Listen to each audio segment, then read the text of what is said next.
Good evening, everyone. Welcome, everyone, to the most anticipated webinar of Chess Council of India, CCI.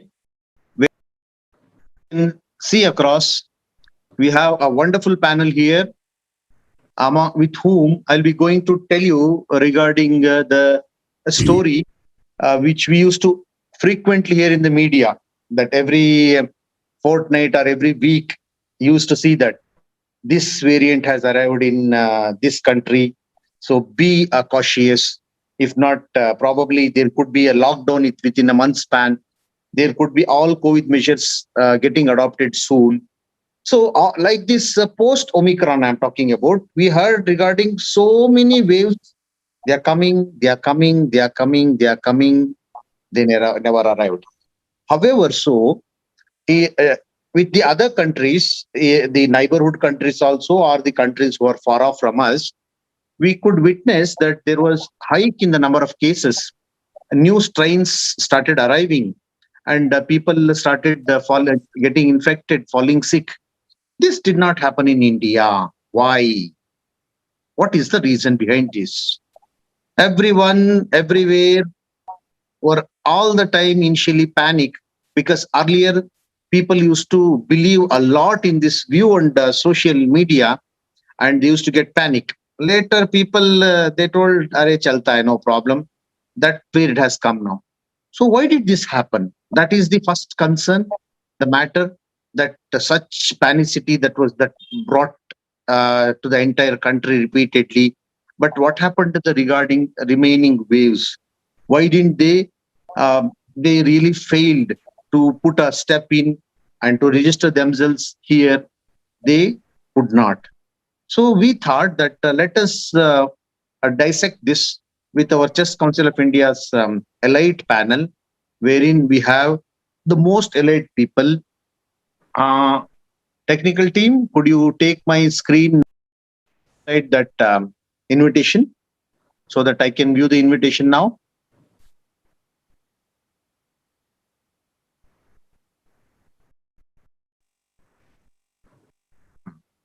Unable to see the invitation. Earlier, I was able to see.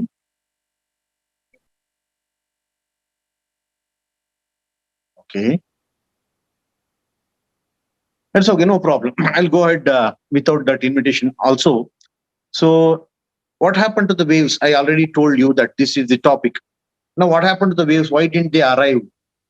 How come India, the comparison between India and the remaining world? What happened exactly, and how we couldn't get them in focus here, whereas the others got them? So to talk regarding this, I had to be very sure that I have such a panel here, because this is my brainchild concept, and I am very sure regarding my casting always. So I have a fantastic casting here with me, starting with the Raja himself. Always, I don't get tired to call him frequently as the Raja of Indian pulmonology, which is rightly. So he'll be the moderator of Maharaja. So actually, an affidavit will be filed soon to change his name. So he's here from Kolkata. You all know, I'm not going to introduce my panelists with any sort of qualifications to anyone, because they are all supreme famous. It's like an insult writing beneath that Amita Bachchan, who acted in so many movies and who fetched so many awards. Like that it becomes if I introduce this panel. So Raja is here from Kolkata. He'll be moderating today's proceedings. Coming next, we have the Einstein of Indian CCI, that is none other than Dr. Murali Mohan sir. I should recall this, Murali sir, that probably this entire month you were occupied and we tortured you. Almost every week you were in a CCI webinar. But your intelligence is quite required to us, without which we cannot help much regarding any webinar. So Murali Mohan sir is here. And no torture. It's a pleasure to interact with the CCI family always. Thank you, sir. Pleasure is ours. Pleasure is ours that you told such nice words regarding CCI. And now, because in any casting you require beauty also along with the brains, and she's not only beautiful, she's also got brains. She's here, right here, Amita. She's traveling. Most of the times you can see a different background. And if you are missing that, she'll be getting that same background within 10 minutes span now. That musical instruments background will be there very soon. So Dr. Amita Nene is here from Mumbai. She's our today's panelist along with Murali sir. And Surya sir will be joining us shortly because now all the sun has set already. The sun has to rise again now. So Surya sir will join us shortly. He's from Lucknow. He doesn't again need any introduction. So Surya sir will be here. Our dear friend Nitin Abhyankar had a minor health issue, but anyhow he'll be coming here. He's from Pune. He's like one more Murali Mohan sir to us, who almost appears in most of our weekly CCI webinars. So Nitin Abhyankar will be here at any moment from now. So adding on to this, I have two wonderful, lovely younger brothers of mine here who are my very good. Like I tell you, without them, I couldn't have run CCI so good, so much. The dedication towards Chess Council of India and running the show has been always brilliant. I welcome Dr. Ravi Dosi from Indore. Ravi Dosi is one amongst the highest COVID-treated doctors in India. And can you believe it that he also got the call from the Prime Minister while he was treating COVID. Prime Minister congratulated him via calling Ravi Dosi. So we have such a magnificent personality here. Ravi Dosi, hats off. Welcome. We have Dr. Atri Gangopadhyay from Ranchi here. So Atri Gangopadhyay is our East Zone Governor of Chess Council of India. If you can see someone's graph, like if you can see that Surya Kumar Yadav, who rose in the shortest span to the highest level of cricket. In the very same example, the Surya Kumar Yadav of Indian pulmonology is Atri Gangopadhyay, in the shortest span, the youngest one to become very famous in Indian pulmonology. So, did I forget anyone? I think I completed the panel. Anyone left? No. Okay, fine. So, with this, I hand over the mic to Dr. Raja, my friend, who will be giving a brief 12 minutes introductory talk without presentation, after which there will be panel discussion. I, as it is written in the brochure, presided by, I'll again join towards the end to conclude. Best wishes, everyone. Thank you, everyone. And great going. We have pre-webinar registrations of 958 already. So looking forward for a huge number of login today. Nitin is right here. Nitin bhai, welcome. So we're looking forward for huge number of logins today. Let us see. Jai Shri Krishna. Thank you so much, Krishna bhai. Thank you for the introduction. I mean, this is your brainchild. You have conceptualized this meeting, and it's an absolute pleasure to be a part of the CCI family, and doing this webinar is the icing on the cake. So I don't have a PowerPoint presentation. I don't think the topic merits a PowerPoint presentation. So what I'm going to do over the next 8 to 10 minutes is to set the context and maybe reminisce a little about what we have gone through in a little more than 3 years, or just about 3 years. The first cluster of COVID cases you would remember was December 2019 in Wuhan in China. 19th December was the first reported case. However, the first case outside China started to be reported from January 2020. So we are well past 3 years from that account. Now, January 2020, I was looking through the COVID reports that came in, the World Health Organization daily reports that came in. And I looked at 23rd of February 2020, which dates back to exactly 3 years from today. And I'll read through some of the numbers that were there at the time. So 78,000 cases. And on the day, they reported 1,017 cases. However, interestingly, out of the 78,000 cases, 77,000 were from China. So only 1,000 cases from outside China. Outside China, they reported the cases from 28 countries, even it was 1,000 cases. and there were 17 deaths at the time. If you looked at the US reporting agency between 21st of January and 23rd of February, there are 14 reported cases, and all of them were related to travel from China. The first non-travel related US case, the first non-travel related case, full stop, not just from the US, but anywhere in the world, interestingly, is 3 days from today, 26th of February, in California, where a resident became unwell on the 13th and tested 13 days later. Globally, 5.3 million new cases and over 48,000 deaths were reported in the last 28 days, 3 years down the line. So today, looking back 3 years and then today, 5.3 million new cases, 48,000 deaths in the last 28 days, which amounts to a decrease of 89% and 62% as far as new cases and deaths are concerned. And this is comparing with the previous 28 days. What about disease severity? So in the last 28 days, there have been about worldwide, globally, there have been about 53,000 hospitalizations and about 2,000 odd cases have gone into intensive care.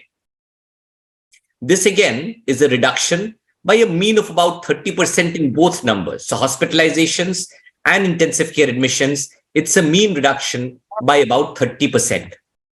Why am I telling you all these boring numbers? The reason I tell you these numbers is because they establish a point. The first point to say is that we have fought the pandemic throughout the globe. And when we have come to a stage when the numbers have almost come down to what they were when the pandemic started back in January, February.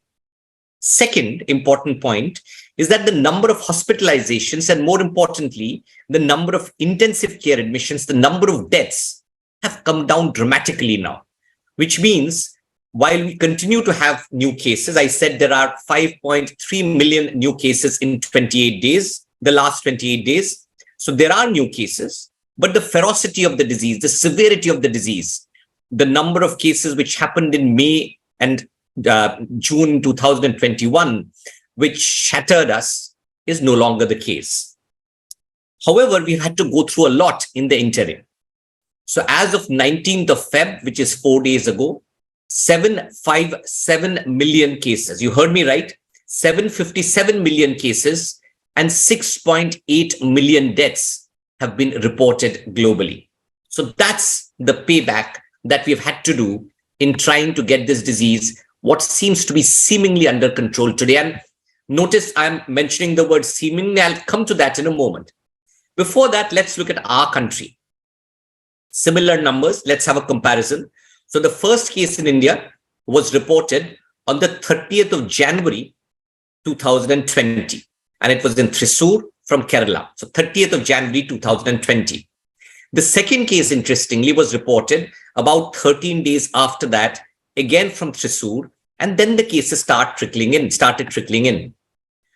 On the 23rd of February 2020, which is again 3 years back, the number of cases in India was still in double digits. It was actually in its teens. There were 17 cases at the time. Look at today. So active cases in India today, 1935.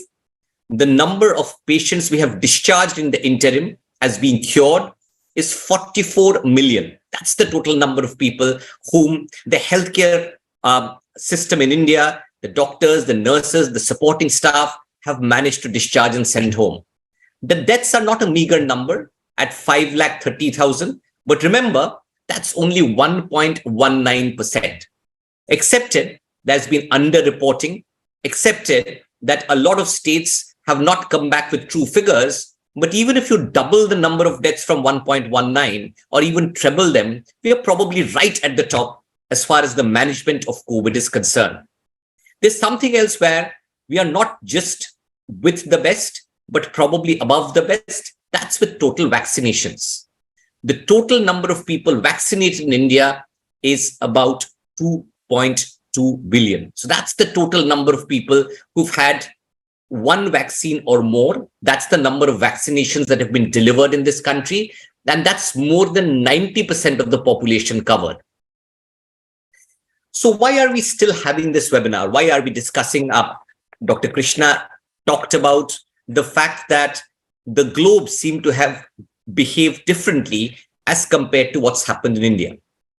So let's see what is going on in the rest of the world, which would make your brow wrinkle, which would make you feel worried.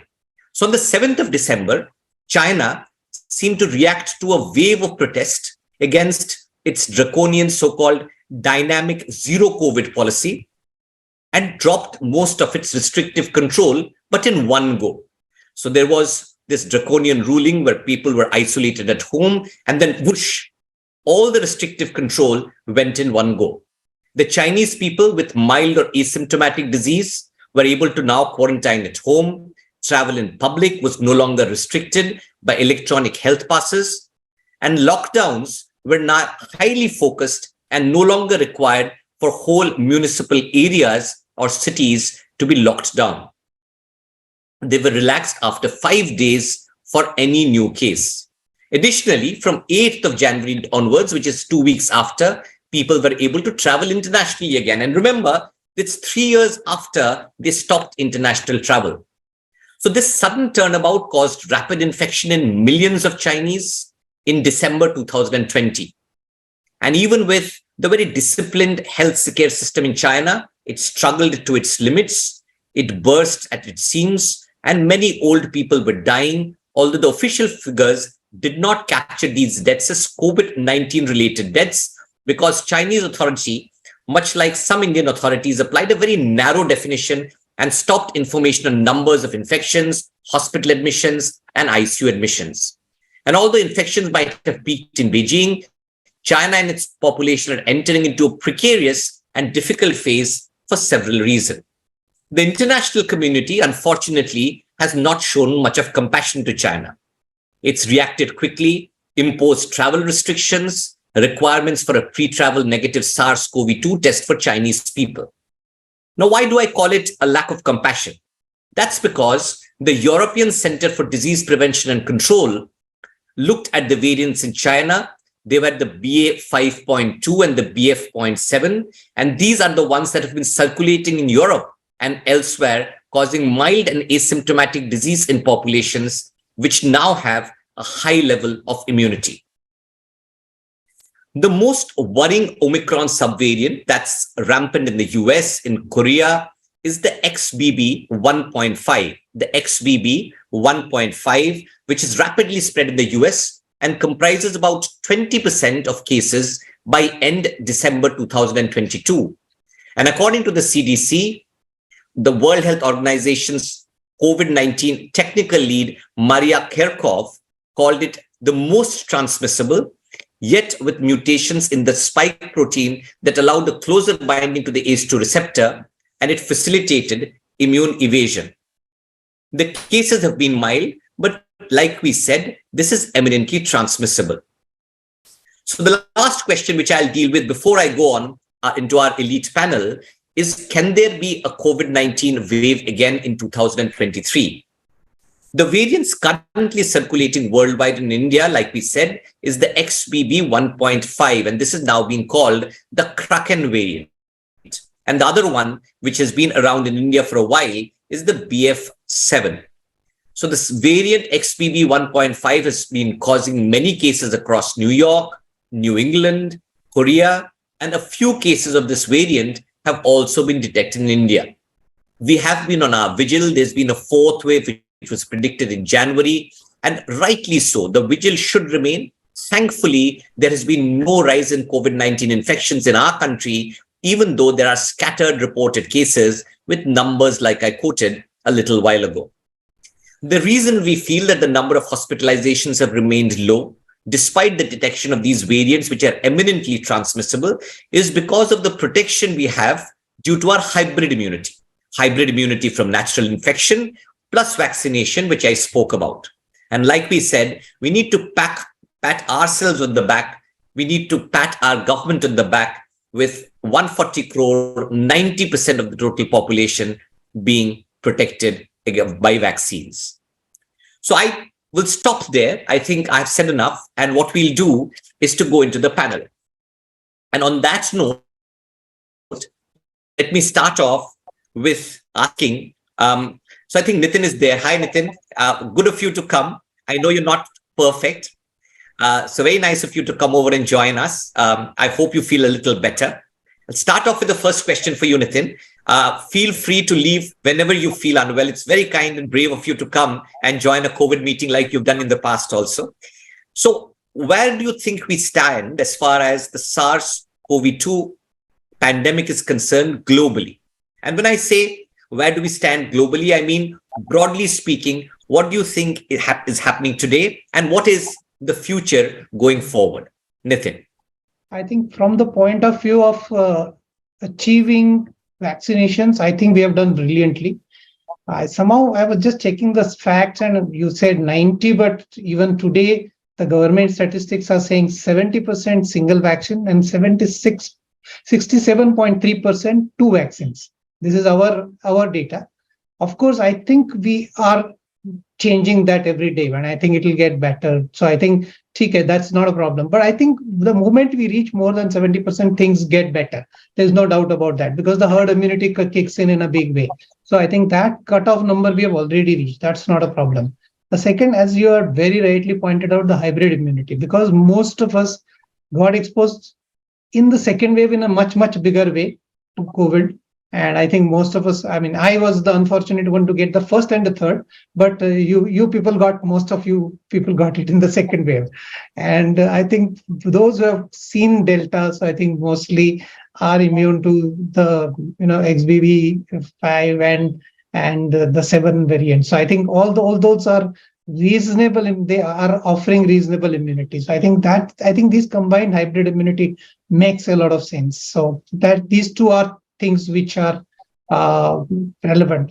I think the biggest change, which if you really look at it from, say, H1N1, which was our previous epidemic, to now, the biggest change what we have seen is a very proactive stance from the government in promoting manufacturing locally, allowing people to do things on their own, marketing it well, keeping the prices down and reaching out to the maximum. So I don't think in the times of H1N1 we did that, because I remember H1N1, the pandemic, 1 year, 3.5 lakh people in the entire Pune city, which was at that time, say about 60 lakhs, actually got vaccinated. Next year, there was nobody.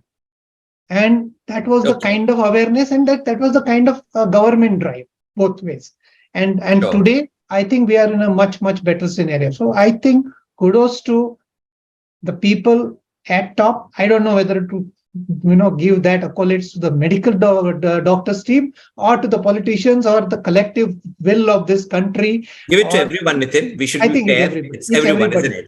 We can't say one was less or one was more. I think everybody came together and has done that. Sure. I would rate, in a nutshell, this is one of the best efforts with the kind of resources that we had at our disposal. I don't think anybody can match that. So I would rather, if I had to give a gold medal, I'll give it to India. Yeah, sure. So Nitin, the Indian in you are a passionate, patriotic Indian. I was actually asking about the global scenario, but I'll take that question to Atri. But before I do that, quick question for you, Nitin. And Raja, I'll keep logging out and logging in. Sure. So quick question for you, Nitin, before you go, if you log out, quick question.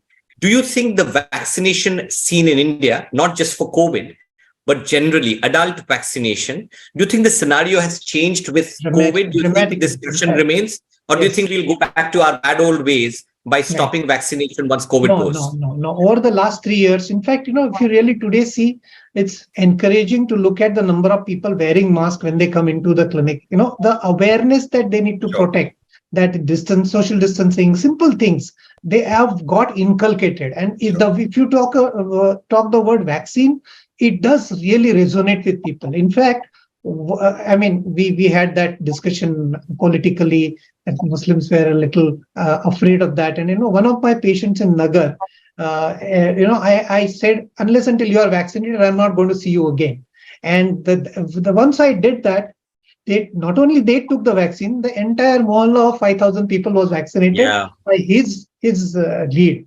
So I think that also, one person does it, it helps the others, and that knowledge percolates. So I think at all levels, very many people, the small leaders, Nagar Sevak, you name it, from the smallest of the small politician to the best of the best scientists, everybody has put their heart, brain, soul, sweat, everything together. I think we need not really talk about doctors, because doctors ka to abhi to ho gaya, bahut sara kautuk ho gaya. But otherwise, I think from the point of view of everybody else in the community, in fact, look at the police people, look at the conductors of the vehicles and what they were doing. I think everybody has done a brilliant job. Yeah, good to hear. Thank you, Nitin. Good to hear. I can see Amita back to her normal background again. And I can even see Dr. Suryakant join. So welcome, Dr. Suryakant. Good to see you. I'll just be on mute for the photo. Yeah, sure. No worries. Atri, coming to you, I'll ask you a question which is a little bit different to what I thought I would ask you. So Atri, tell us a little bit of a comparison between where the globe stands today and where India stands today, and how are we different? I'm not asking you why we are different. I'm asking you how we are different in the way of numbers that I spoke about a little while ago. Atri. Okay. Thank you, Raja. Yeah. Thank you, CCI, for this, of course, forgotten or just neglected one part of this COVID-19. That how India is different from the rest of the world. Point number one. Raja, have you ever seen a demonstration against the lockdown? No, in India. Although India is known for a lot of rallies, demonstration, and there is a lot of freedom of speech, a lot of political parties, and a lot of social movement, and everything is there. And most of the people, they are sometimes less in the houses, more on the roads. But we never saw any protest against the COVID appropriate behavior. Number one, never see. Not only during the lockdown period and even after that. Number one. Number two, have we ever seen in India that we are against the vaccination? Don't force the vaccination. No, never see.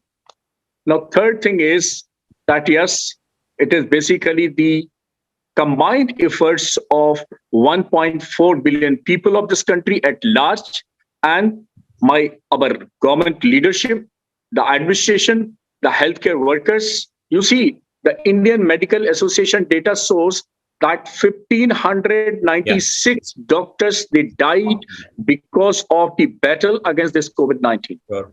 So nobody feared, nobody denied.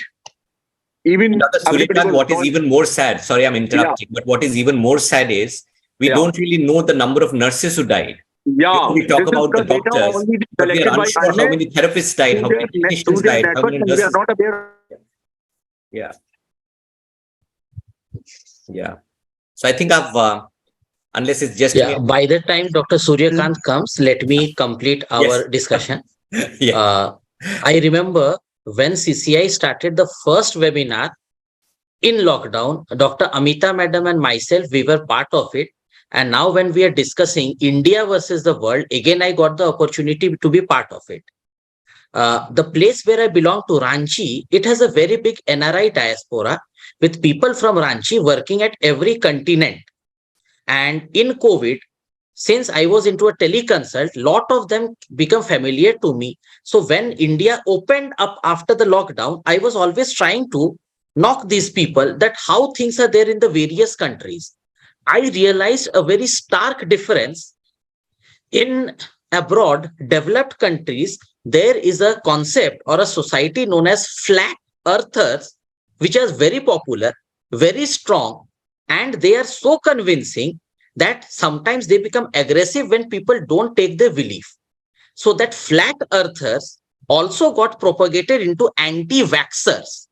And anti-vaxxers is not just about COVID. It's about any vaccine that perhaps in India we give our kids without even debating why. So some way that flat earther getting converted to anti-vaxxer, somewhere over there, herd immunity and success of vaccine kicked in India, and maybe various parts of the globe are still challenged by bad cases of COVID, needing hospitalization for COVID. Another thing in India at the very beginning was done was with respect to these personal protective equipment. They may be PPE, masks, various things which are now readily or very cheaply available.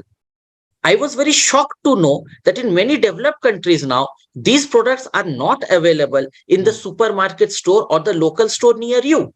So suddenly, if there is a COVID outbreak in a school or in a society, in an office, the transmission is very fast compared to India. Sure. Again, tourism in various parts of the world has not yet opened completely. In certain secluded islands, they are still afraid that they are COVID naive places. So if COVID comes there, it's going to be a very big challenge to their existence. But in India, all aspects of tourism have opened completely, and we are even inviting foreign tourists. I had the good fortune 3-4 years ago, some American tourists had come to Ranchi. They had consulted me. Few months back, they again consulted me from Goa, that India has opened for tourism, but certain places in America are still out of bounds for tourism. So these are few examples where the world is still battling to return to normal. They have not returned to normal.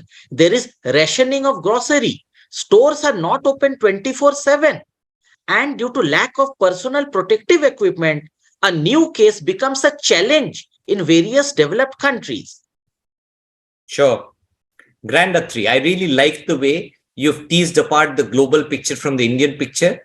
I'll pick up one thing that you said, and I'll go to Dr. Murali Mohan. Murali, Atri spoke about the fact that there are hospitalizations in other parts of the world, not just China, but we hear about it from Korea, from the US, even a couple of cases from the UK in the last week.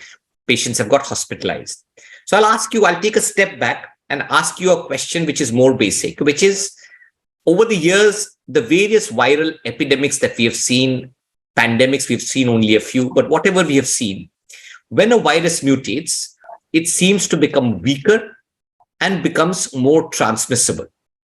However, the severity of the infection seems to be different in different parts of the world, which is why there's hospitalizations, intensive care in a small minority in certain parts of the world, whereas in places like India, we seem to be okay even if we are getting the infection.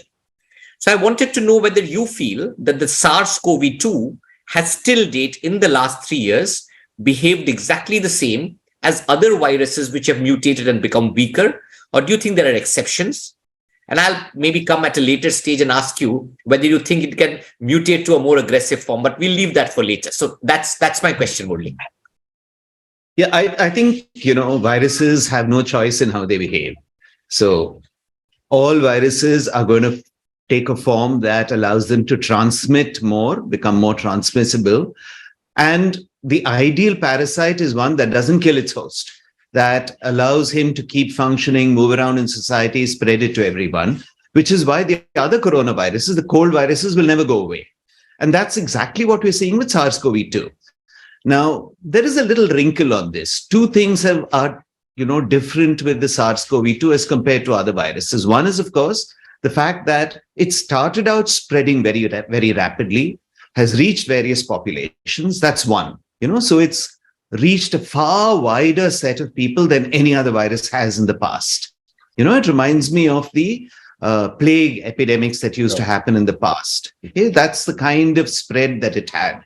Devastating countries, spreading across continents, like any other pandemic. And I think the last time we really faced something of this magnitude, though we've had other pandemics, is the what was called the Spanish flu after the First World War. However, there's another thing which characterizes this virus, and that's its ability to mutate and mutate very rapidly. So you are going to find some accidents where a virus temporarily becomes more aggressive, can cause death and hospitalizations, but soon that is going to die out because it's not going to be as transmissible. So it's kind of defeating itself. But as I said, this, viruses don't have any teleological ends to reach. They're not mutating for a purpose. They just mutate.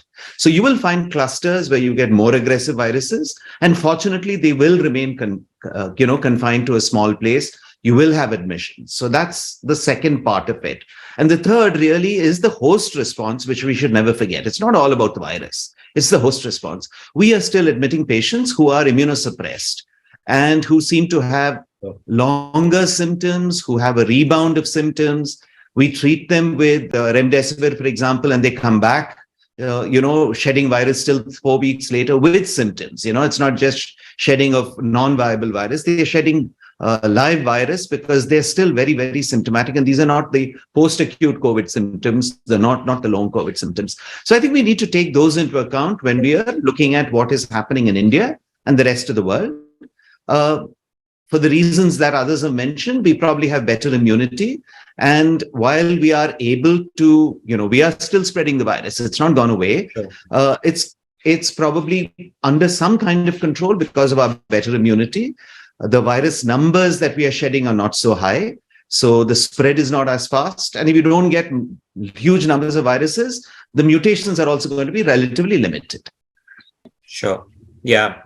No, I really like the concept, and I was most intrigued, Murali, by your thoughts that there might be a mutant which actually becomes more severe, but then because it's less transmissible, it doesn't actually transmit and spread in the community the way the less severe forms which are more transmissible for children. So I'll sort of hold that thought and I'll take that across to Dr. Suryakant. So Dr. Suryakant, sorry, you got disconnected while you were saying something. So maybe if you could... Raja, sorry, can I just say one thing? Yeah, of course. We spoke about doctors and nurses. I think the health, the domestic staff, sanitation workers should not be forgotten. They've faced it without any complaints. I think several of them died. We never documented it. That's another group we should pay respect to in the hospitals and healthcare community. Couldn't agree more. Thanks. Sorry to interrupt. Not at all. Thanks for saying that. So I'll come to you, Dr. Suryakant. So I'll take the question where Murali left it. So various parts of the world, let's sort of, as an example, take maybe India, China, US, and you can take other countries.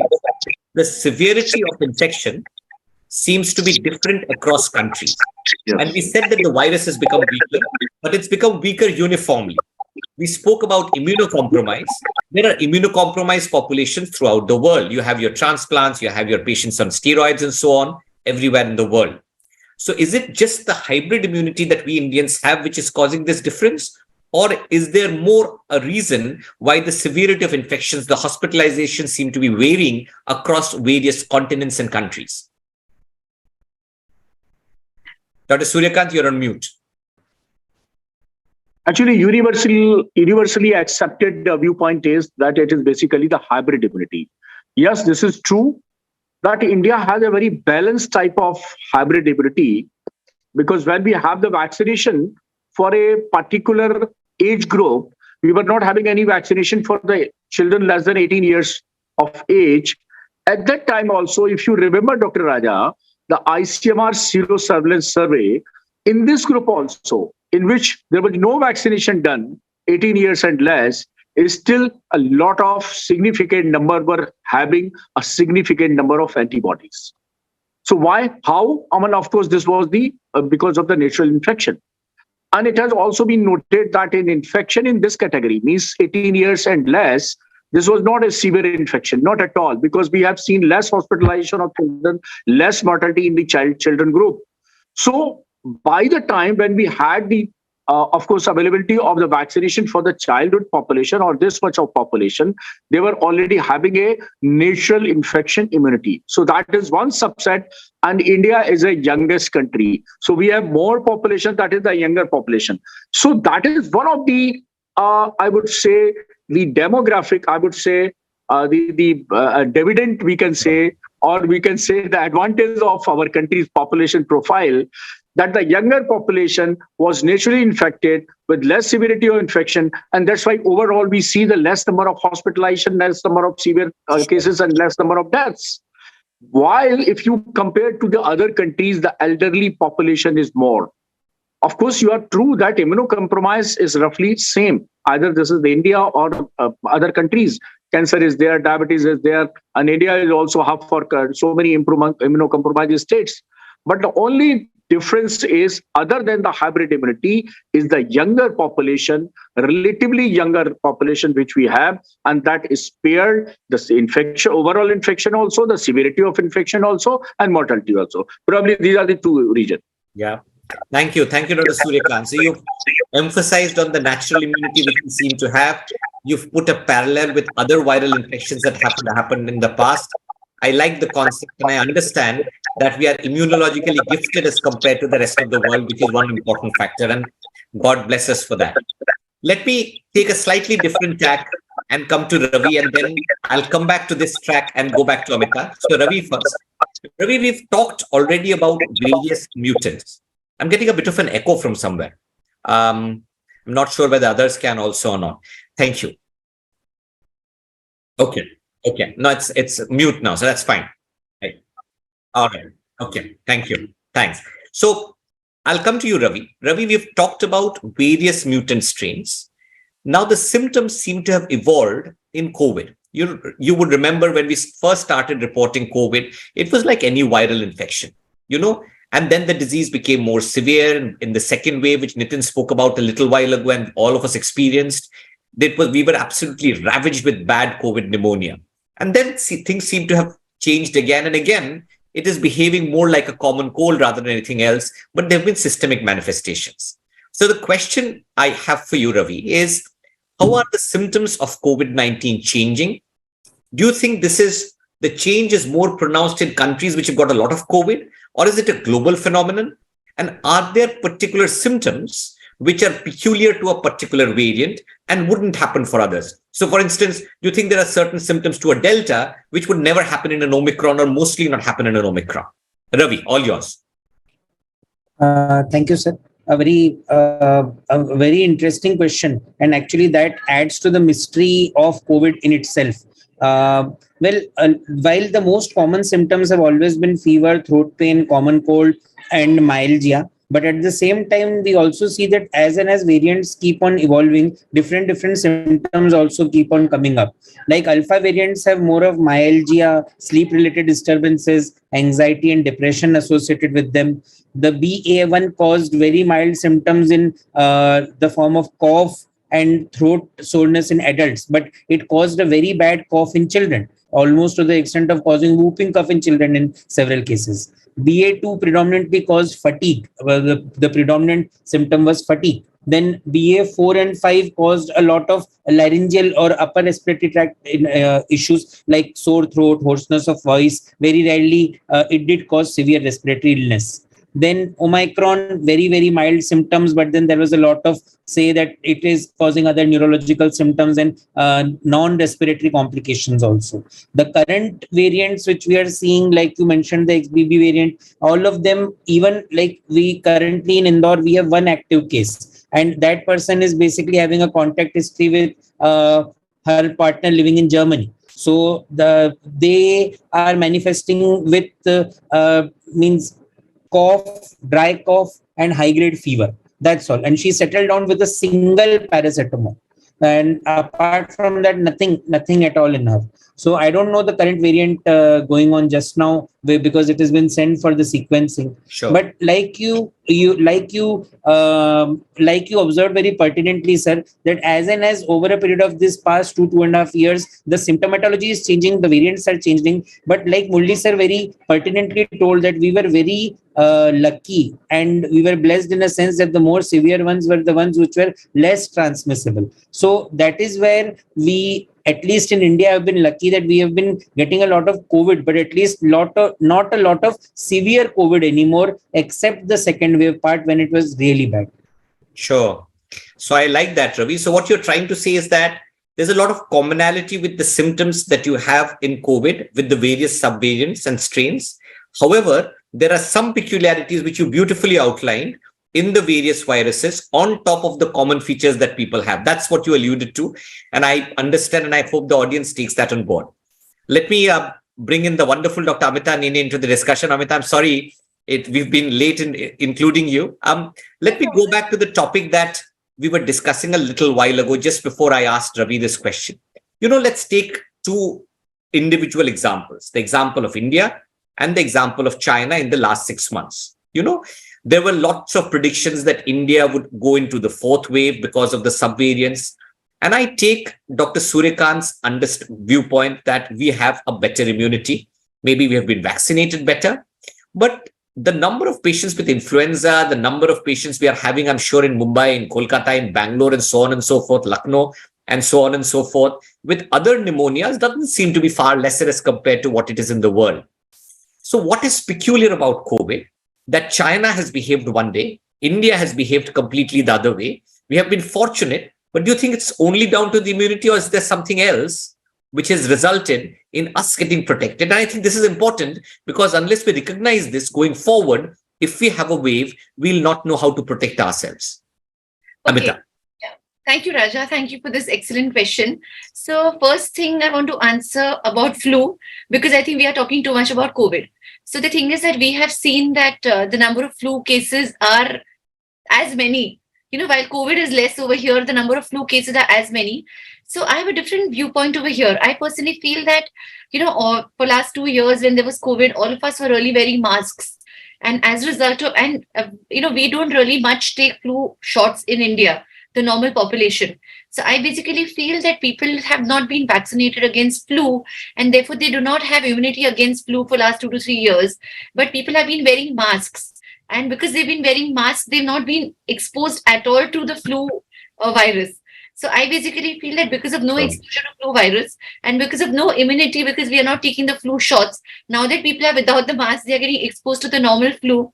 And because for 2 to 3 years they were not exposed, now there are many, many flu cases. Sure. I think this explains why the influenza number has gone up. And I don't personally feel it's because of COVID induced immune reduction that people are getting more influenza. So that is one which I kind of feel that the reason why there's a lot of flu currently is that wearing masks and we forgetting our flu immunity and not having the flu shots. That was one. And about the second question, which is very interesting, about between China and us, why did we do much better than China? So I kind of feel that initially, of course, when COVID was so new, we were so worried and there was lockdown, etc., till we understood what was going on. And after that, vaccinations, probably we had better vaccines, definitely. Covishield and Covaxin, according to me, are much better than the Chinese vaccines. And I basically feel that we were vaccinated much more. And then life became good. People had to make money. People started going out wearing masks. Whereas China had a lockdown all the time. So, the herd immunity never really kicked in China, as against us who got the herd immunity. Sure. That is the reason I kind of feel that, I'm very, very proud of our country, our Prime Minister, all the policy makers, like our BMC, the Municipal Corporation. So I kind of feel that we have done a fantastic job. Yeah. So I completely agree with you, Amita, 110%. I'll just add one bit to what you said, which is probably our number of undiagnosed cases of COVID, untested cases of COVID, are probably greater than anywhere else in the world too. When you look outside the tier 1 cities, when you look elsewhere, there are huge loads of patients in rural areas, tier 3 cities, suburban areas who've never been tested for COVID. So while our vaccine is great, we have done brilliantly. I think we have also done, maybe not brilliantly, but we have also done in large numbers undiagnosed cases, adding to the natural immunity that we spoke about as hybrid. I think the numbers are far greater than what we realize. Do you agree? Correct. Absolutely agreed. And, I kind of feel in India also this joint family business, which is like every family, we all live in joint families. So there's a lot of herd immunity just by being in the family also, which other nuclear families don't get. Joined at the hip. You're absolutely right. So let me come to you, Atri. Are you going to say something, Murali? Sorry. Yeah, I just wanted to say, while this nuclear family, joint family system is beneficial in one way, we also had huge numbers of deaths within families in the second wave. And that was a negative. The other point I wanted to make, Raja, was what you said. I have a friend who says there are two kinds of people in this world, those who've had COVID and those who don't know they've had COVID. I think all of us have had COVID, really. Yeah. No, absolutely. Absolutely agreed. And you're right. I seldom find a family which says that they don't know anyone closely. So no one, not even one close member of the family who's not passed away from COVID. So when I say family member, I don't mean relative, but friend, whatever, who's not passed away. So that's the total numbers that we're talking about. Atri, I'll come to you quickly. We've all talked about various strains, and I think we have managed to confuse our audience by saying numbers. I am responsible mainly because initially I was the one who was saying the subvariant numbers. So if you put what we have all said into context, what are the important variants, subvariants globally and in India? And which are the ones the world and India is most worried about at the moment? Atri. The virus is still a very new virus. Any new virus is prone to more mutations than an older virus. So that is why there are mutations every week, twice in a week, and so on. There are two very popular terms currently. One is Kraken, one is Centaurus. And if we break it down scientifically, Delta was the horror show 2021. Hope it's never come back. Delta was then replaced by something known as Omicron, and some researchers wanted to postulate is a Delmicron, that a mixture of Delta going into Omicron. Nowadays, in India and worldwide, the most important strain, the most prevalent strain is of that of Omicron. Now, they have given certain acronyms, and these acronyms, somehow they're related to either amino acid changes or DNA-based changes, RNA-based changes. There is something known as XBB and certain decimals after that. There is something known as BF and certain decimals after that. There is something known as BA and certain decimals after that.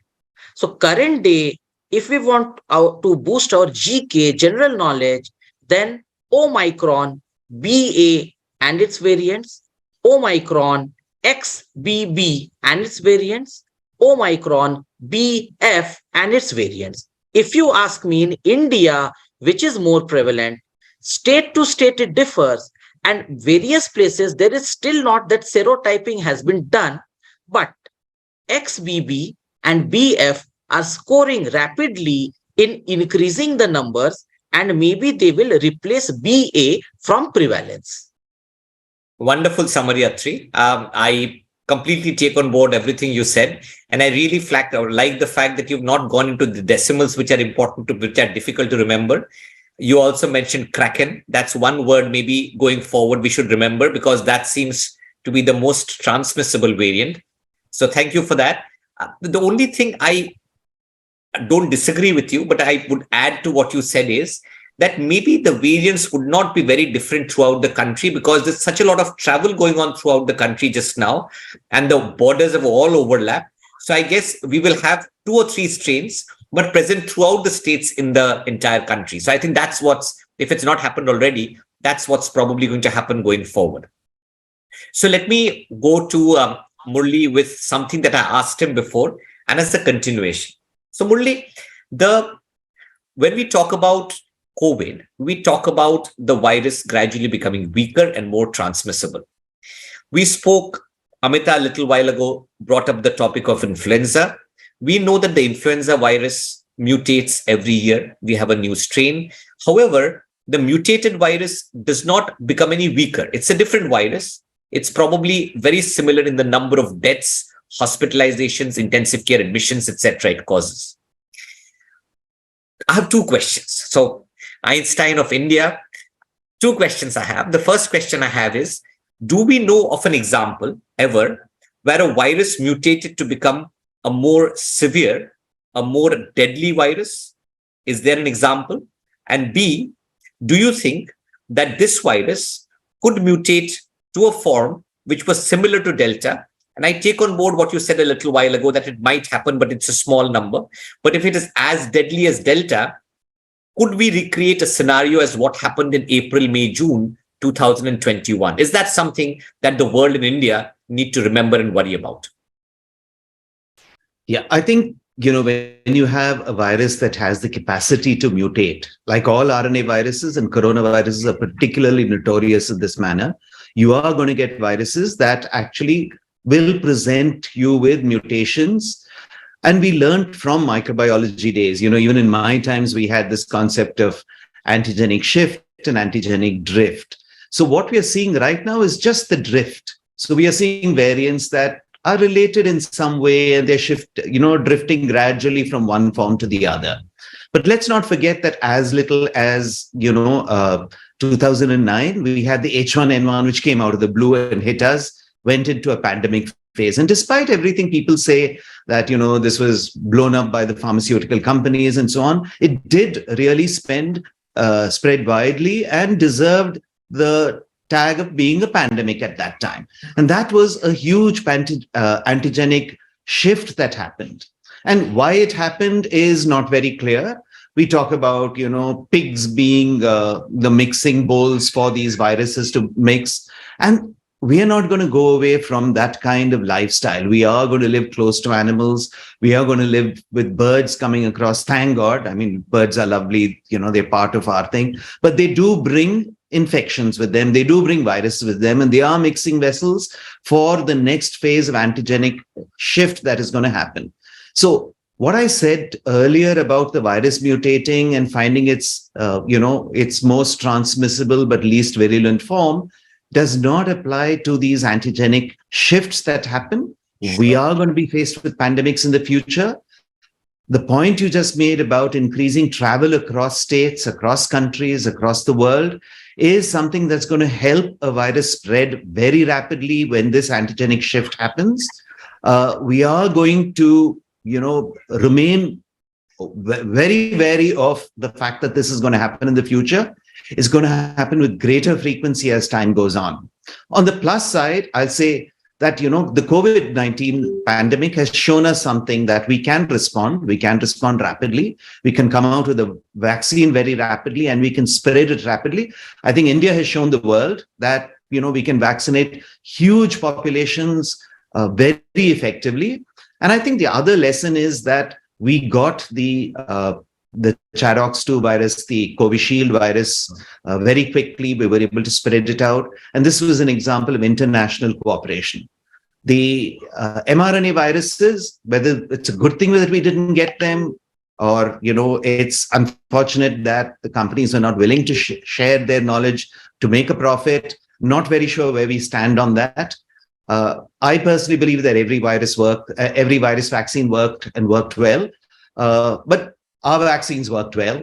And we now have learned that we can produce these vaccines really fast. If you go back to the timeline between previous vaccines being developed and the COVID vaccine being developed, this is amazing. And I predict that now that we have the technology in place, the next one is going to come out even faster. So that's the positive. And I think COVID has given us a lot of positives. Sure. I love that answer. I was not going to ask this question now, but I'll ask it anyway because you brought up the topic, Murali. Do you think we should actually be stacking up on vaccines? Do you think we should be stacking up on antivirals like Paxlovid, which are not available in India? Or do you think we have reached the stage when we're relatively safe and we say, okay, we don't need antivirals for COVID anymore. Let's move forward. The vaccine, we need a small stack of. The government has not really come up with a recommendation about the fourth dose as yet, and it's been a while, in spite of lots of recommendations from doctors to come up with a recommendation for a fourth dose. So where do you think we stand with stockpiling today, both in the term of antivirals and drugs? What should be the message for the audience? So I don't think we should stockpile the vaccine. What I think we should be doing is taking our lessons from influenza vaccine, tracking the virus, and making new vaccines. And I think that should be the real way forward. I don't think using the old vaccines is as effective as it was in the beginning. And we know that a combination of the infection with the new vaccine is going to be far more effective. There are some common epitopes that will help us develop immunity, but there are some new epitopes that we're going to have to develop vaccines against. And that I'm sure the new vaccines are going to be far more effective. So that's the thing. I think we need to get the technology in place to get the vaccine out faster, roll it out when we design the new vaccine, and get the chain in place where we can rapidly move out and vaccinate everybody. I think that's the place to go and not stockpile the vaccine. Regarding the antivirals, I think we should maintain a limited stock, be able to move it rapidly. I would keep Paxlovid despite, the disappointment with the rebound infections with Paxlovid. I think it works very well. in the immunocompromised patients that we've noted I spoke about in the past, what we've done is we've given them remdesivir in the beginning and then followed up with a course of Paxlovid, completely off label. But we think this has worked very well with our patients. Right. And, COVID has also taught us that you can work off label sometimes.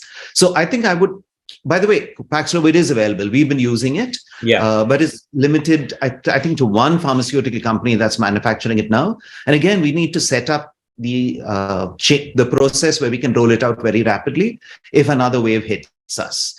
But this is a point that, Dr. Krishna made earlier, that we're not seeing the waves, but we are seeing little ripples, and you don't know when these ripples build up into a wave. So I think we need to be prepared. Yeah, grand. Lovely messages.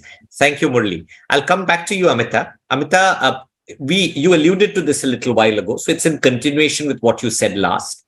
So we've talked about natural infection, a lot of identified natural infection, a much bigger load of unidentified natural infection, and then our wonderful vaccination program where we have vaccinated. So the World Health Organization says 90%, our government says 70%. I'm sure they're being modest, but a very large number of people. So what is better?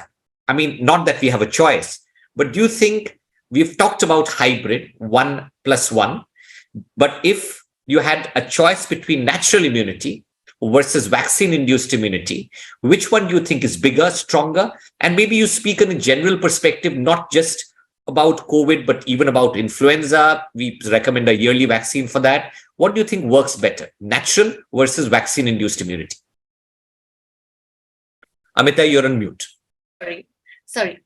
According to me, natural immunity works far better because once we have a natural infection, especially of the virus, so we basically know that virus has so many virions and there are just so many ways, spike proteins in this protein and that protein. So basically the thing is it's very, very difficult to really create the entire structure, however much people may say that they've isolated the virus. So I basically feel that when we have a natural infection, our immunity really gets a kickstart, and the immunity that it develops is long-lasting immunity as against an immunity which is created by a vaccine. Having said that, of course, if you haven't had the natural infection, you want to have a vaccine so that vaccine-induced immunity will not prevent the second infection, but it will not allow the second infection to be a fatal one. It will reduce the severity of the infection. So sure. I kind of feel that in times like this, when COVID was new to each of us, that time taking a COVID vaccine was very, very important. But I've had COVID like twice. Twice I've come positive, 2-3 times I'm sure I didn't check. So now I would not take COVID vaccines. Sure. Great, Amita. A couple of points I'll clarify with you on that question. The first is, I think you rightly said that when you get an infection, even if it's a subclinical infection, you're actually getting an updated immunity of the current virus, the current form of the virus, which you rightly said, which a vaccine probably doesn't provide us anymore. Murali said that a little while ago, that the original Covishield and the Covaxin in its original form today, unless it's reconstituted again to cover the current subvariants that we have, probably will not work half as well as it did against Delta, for instance, or against Alpha or Beta, for instance, isn't it? So what I would like to say is that, when Omicron happened, our vaccines were not supposed to work on Omicron. It was like that Omicron, initially everybody made Omicron to be really another Delta wave coming, and people were actually scared. But the thing is that there is a spillover of immunity. And as a result of that, although the structure is quite different, the immunity still is there. Yeah. I kind of feel that as in when more mutations are coming in, every mutation is becoming weaker. And at the same time, there is spillover of immunity. Yeah. No, I agree with you, Amita. So I was alluding to less immunity as opposed to no immunity. So what I said was, when you had it for Delta, you probably had a far greater antibody response to the vaccine as compared to what you would have in case of Omicron or against the variants that Atri spoke about a little while ago.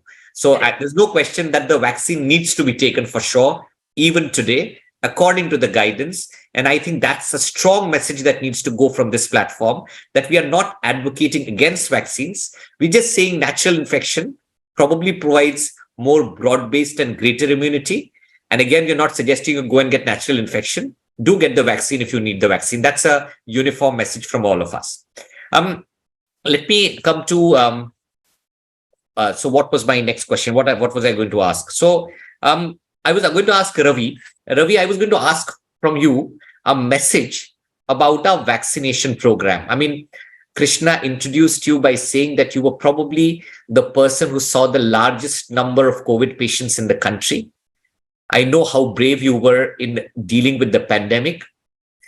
So a message from you about the vaccine, a message about you, what people should do. We just said that the vaccine is still recommended, but way forward, what should be done? A message from you about vaccines generally and India.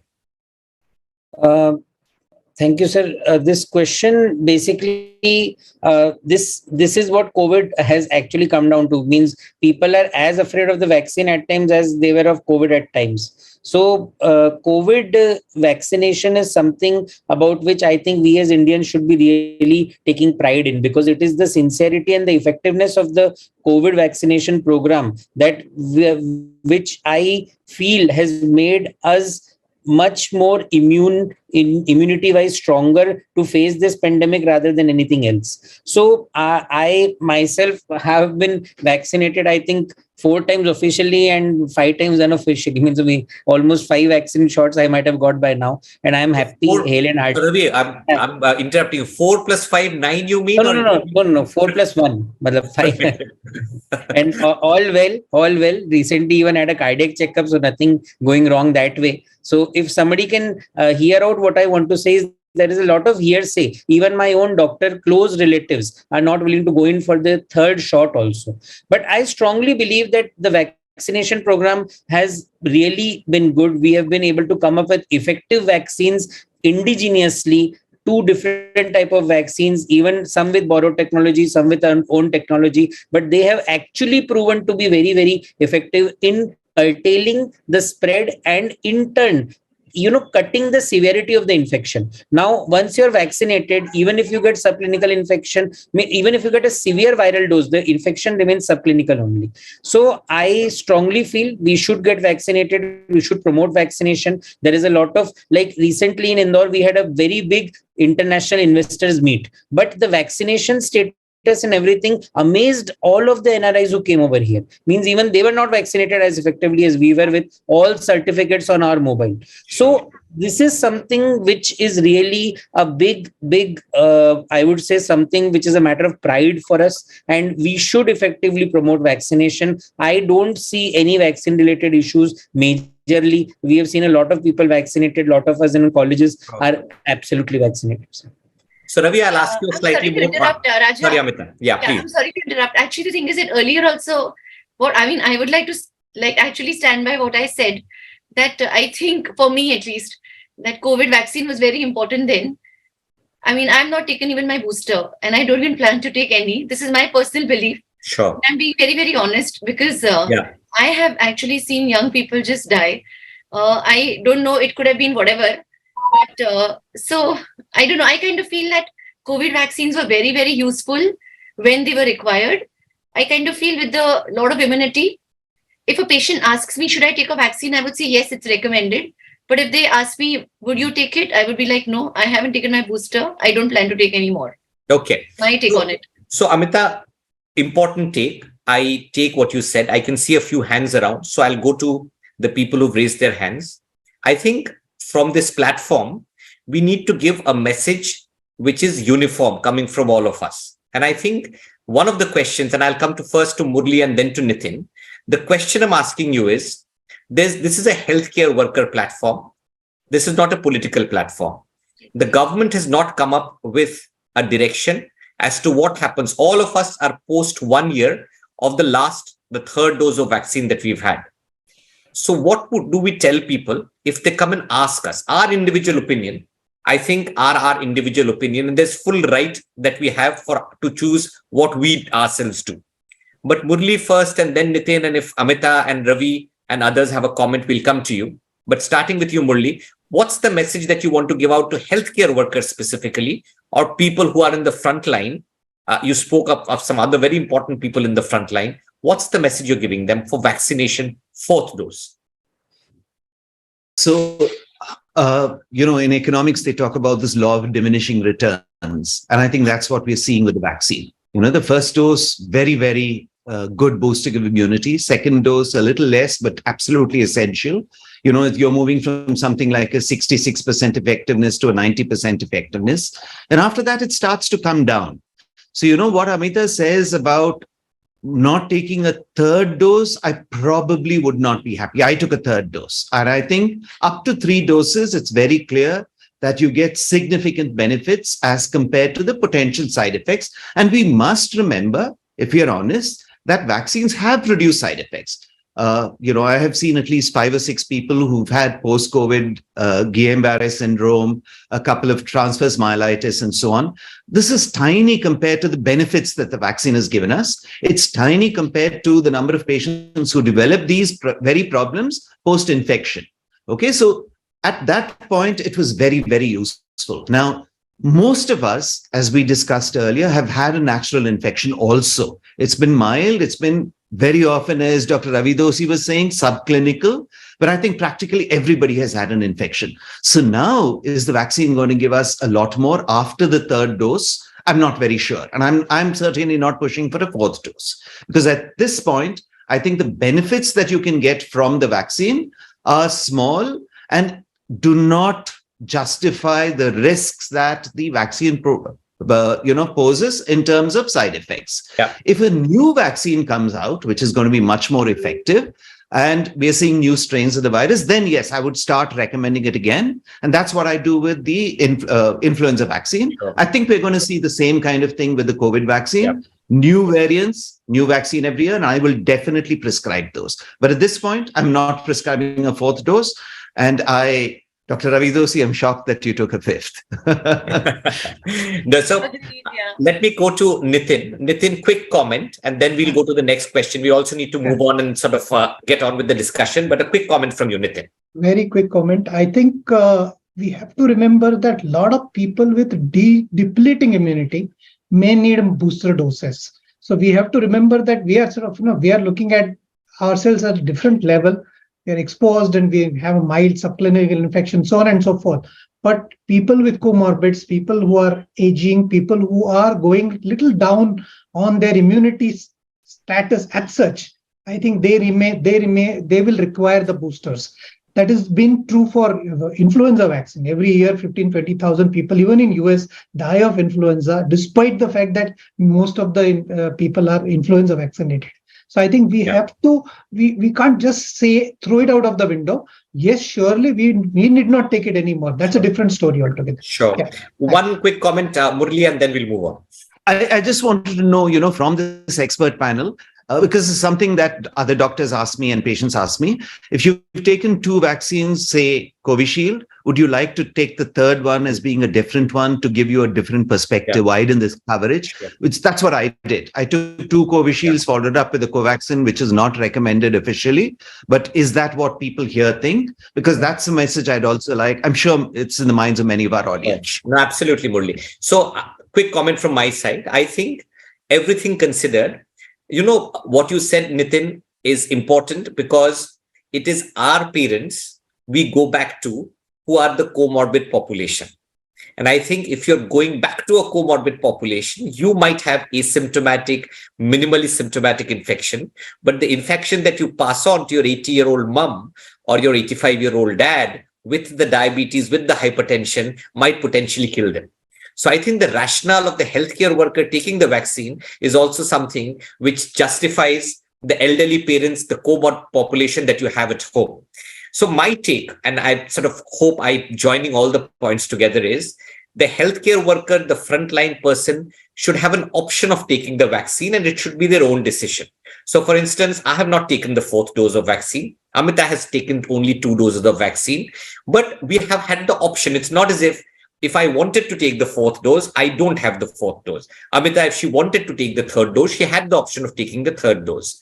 And remember the people with comorbids at home who are there, who are high risk. And that's one consideration that the healthcare worker and all other frontliners need to consider when they decide whether to take the vaccine or not to take the vaccine.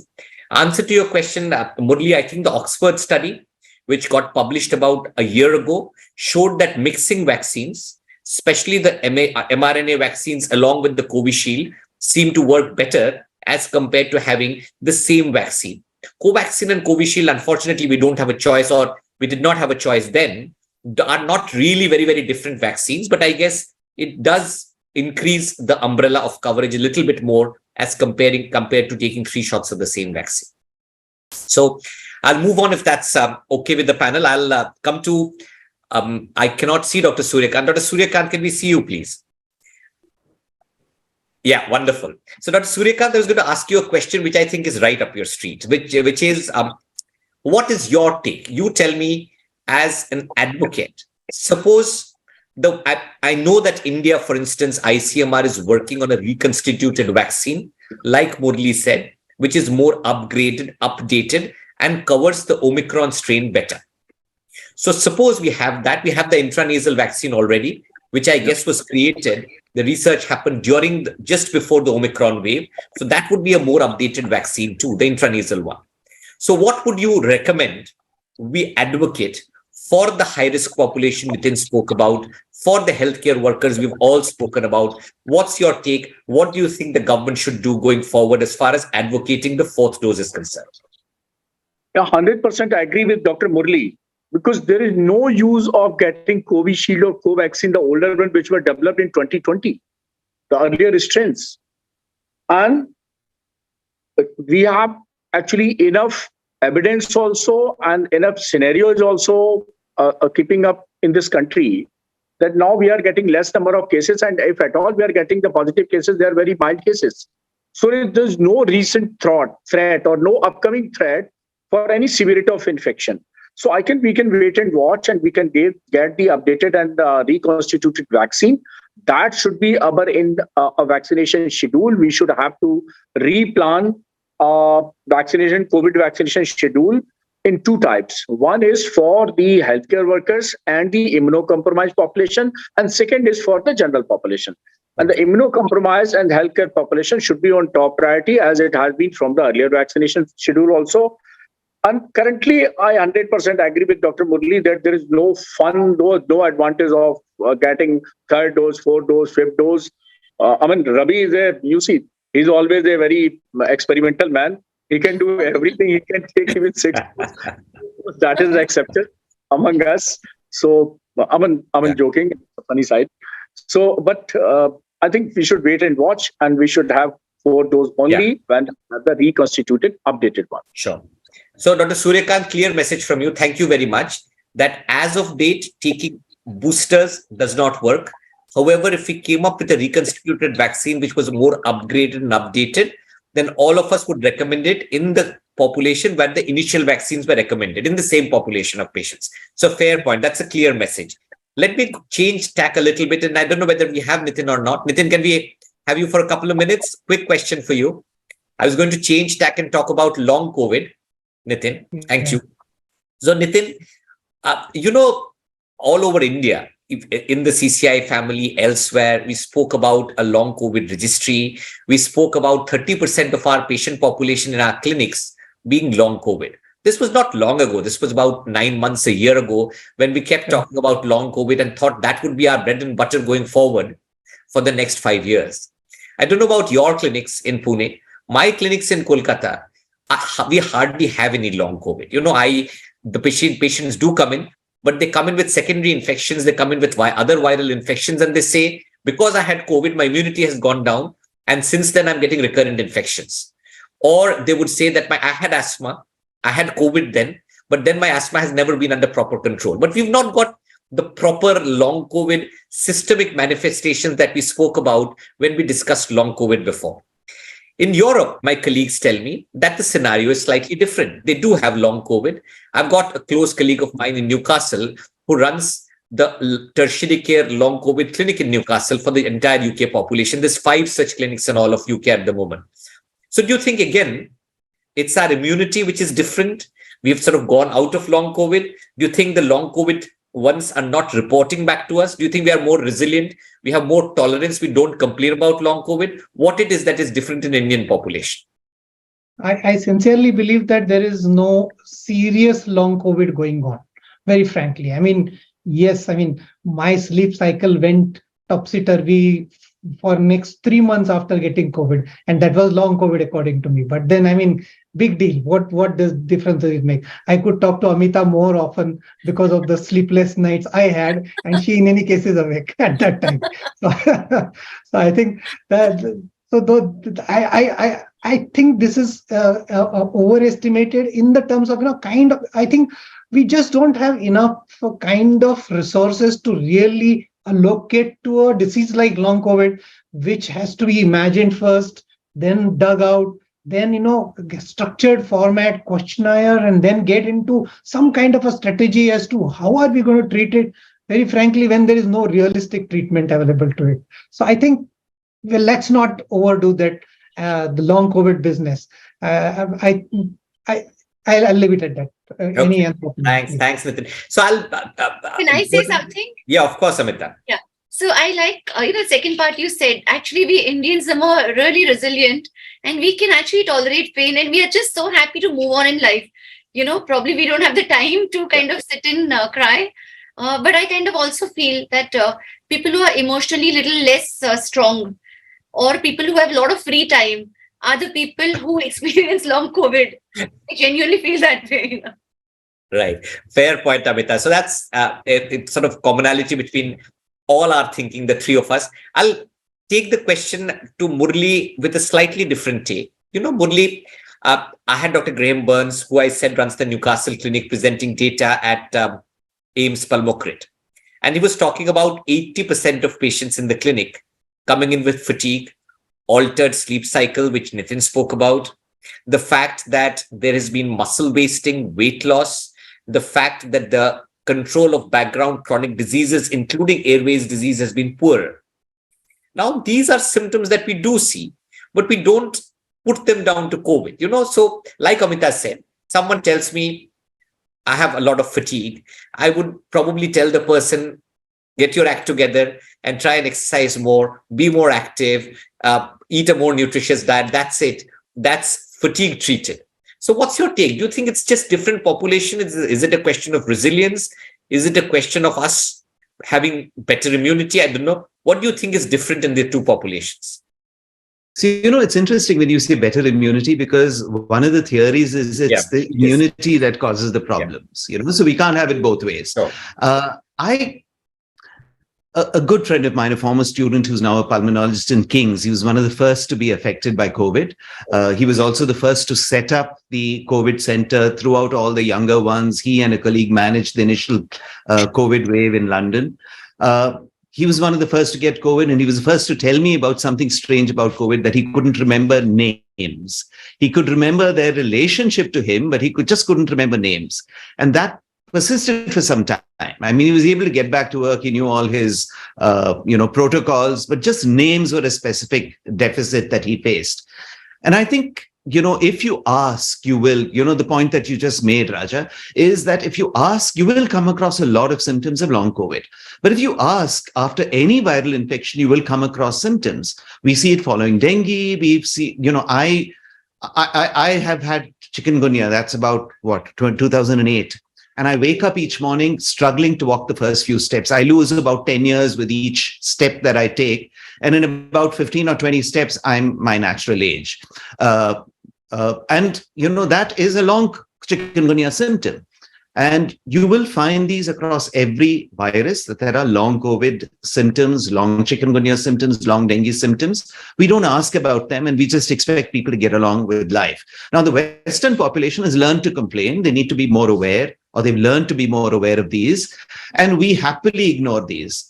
I think there is a limited population who suffer from very severe long COVID. The vast majority have mild symptoms and have learned to manage with it. As Amita said, we are more resilient. As you said, we are more resilient. We don't complain. But that doesn't mean to say we should ignore it. A colleague of mine who's a marathon runner, an intensivist himself, used to pant and puff to reach the second floor, climbing the ramp. I am still very, very breathless. When I used to climb eight floors. Now I struggle to reach the second floor. So there are genuine symptoms which are long COVID. Are these related to populations? Yes, there are differences across population. So there was an excellent paper in Nature recently where they looked at the different subphenotypes and were able to pick out distinct populations which suffered from different clusters of symptoms across the United States, across ages, across comorbidities, and so on. So I think there are differences. Some of these differences may have to do with the virus variants, different viruses provoking different sets of symptoms.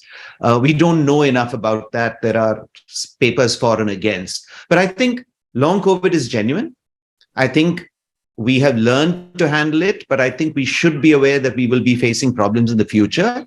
Cardiovascular, for example, because it does persist in the brain, it does persist in the endothelium. So I think we need to be a little aware, and we need to study this from a point of view of, if we don't look for it, we will not see it. Sure. So I think we need to be looking for it and not overreacting. Having said all of which, we set up a long COVID clinic and we disbanded it after 2.5 months of great preparation because we didn't get a single referral. Yeah. So same here. And which brings me to my very sort of short question to you, Murali. So do you think, let's leave aside long COVID clinic. We did the same exactly as you did.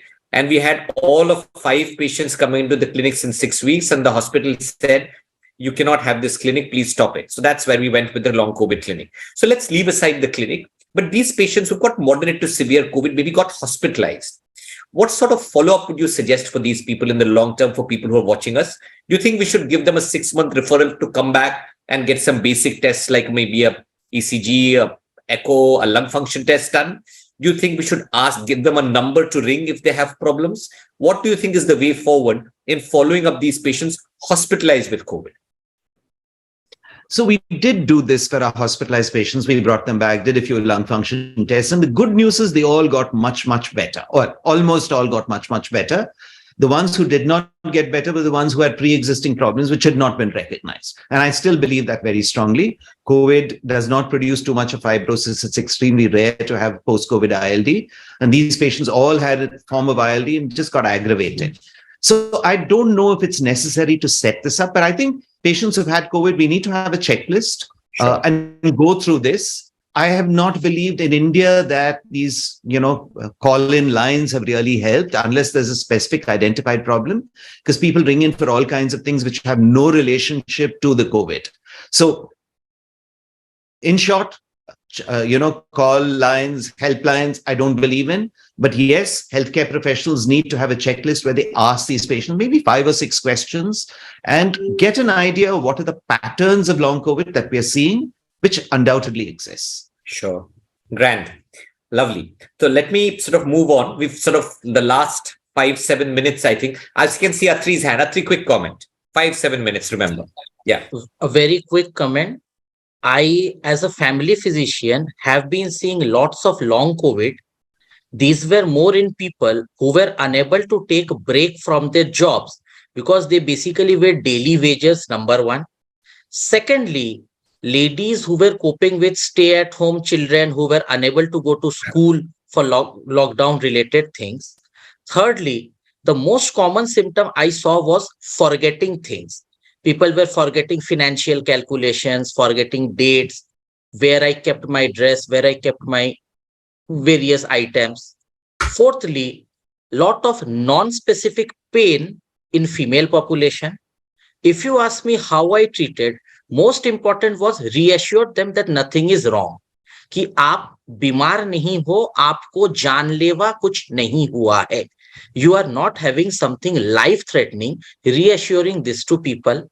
Next, sometimes placebo, nutraceutical tweaking, adding something exotic to their diet, forcing them to a change in diet also help. Means basically some sort of distraction therapy. I would not know what is the pathogenesis, but long COVID is very common in tier 2, tier 3 cities because we were nowhere in a syllabus trained to deal with these things.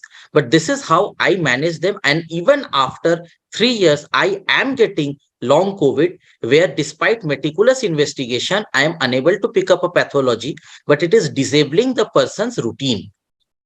Sure. So just one point to add to the very important points that you make, Atri, is that, there are about 3 publications which have shown that a part of the fatigue, muscle weakness that you get in COVID is also related to endothelitis. This is the population who can actually get vascular complications, can go on to get cardiovascular disease. So while the reassurance, the nutraceuticals that you talk about are very, very important, the reassurance is extremely important.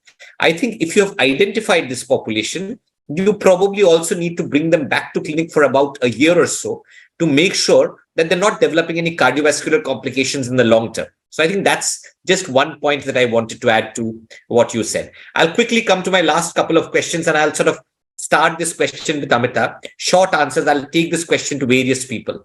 Amita, in Kolkata today, I've got about 60 patients who are admitted with features of cough, bad cough, disabling cough, wheezing, breathlessness. People with comorbidities are getting hospitalized, ICU, ventilated. We have the PCR platform now, and we can identify bugs. So a lot of these people have influenza. A lot of them have respiratory syncytial virus. There's the rhino, and we're seeing a lot of strep pneumonia, H influenzae, bugs that we couldn't see when we did the routine cultures before. So do you think this is in any way related to COVID-related immunosuppression? Or you spoke about the fact that we are not wearing a mask, which is true. So in Kolkata, there's hardly any masks to be seen. I have been in Mumbai for the last 2 hours. I have not seen anyone with a mask anywhere. So do you think that's the reason? Do you think it's immune related? What is the reason of such a lot of infections throughout the country just now, which are non-COVID but still there? Okay, so I'd like to say that, any viral infection causes reduction in immunity, or it immunomodulates things, So the thing is that very often people get lymphoma after getting herpes simplex or varicella zoster. So what I want to basically say that COVID is no different. So initially, before we were vaccinated, at that time, initially people were getting some more infections and all. But I kind of feel that this thing of getting more infections now is nothing more than COVID being a viral infection. Nothing more than that. And I kind of feel that because now that we've got RT-PCR, the biofire and all that, many infections really picked up much more.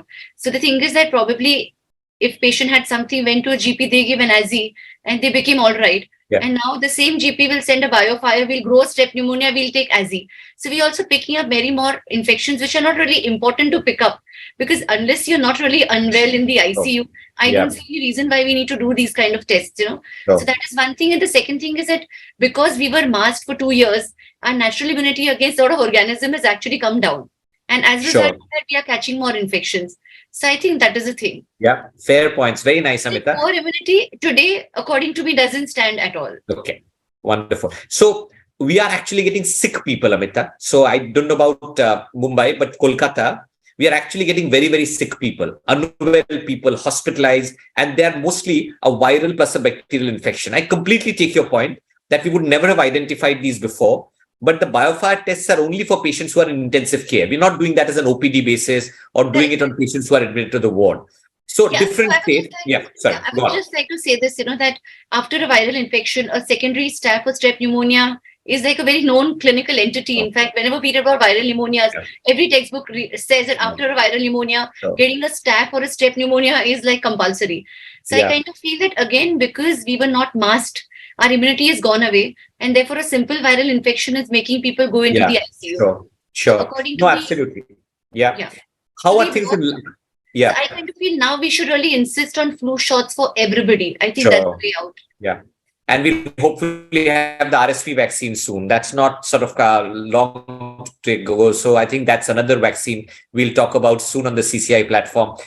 What is happening in UP and Lucknow, Dr. Surya, with viral infections, with the numbers, hospitals getting flooded? Is that the case even in Lucknow?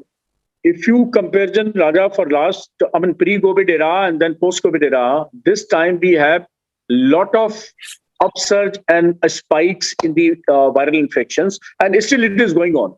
Although now temperature is 30 plus here in Lucknow, but there's still a lot of viral illnesses. Even if you see in our healthcare workers, I'm getting, as a head of department, I'm getting so many applications. Sir, for last 2 days, I could not attend my duties because of the acute viral illness or study-like picture.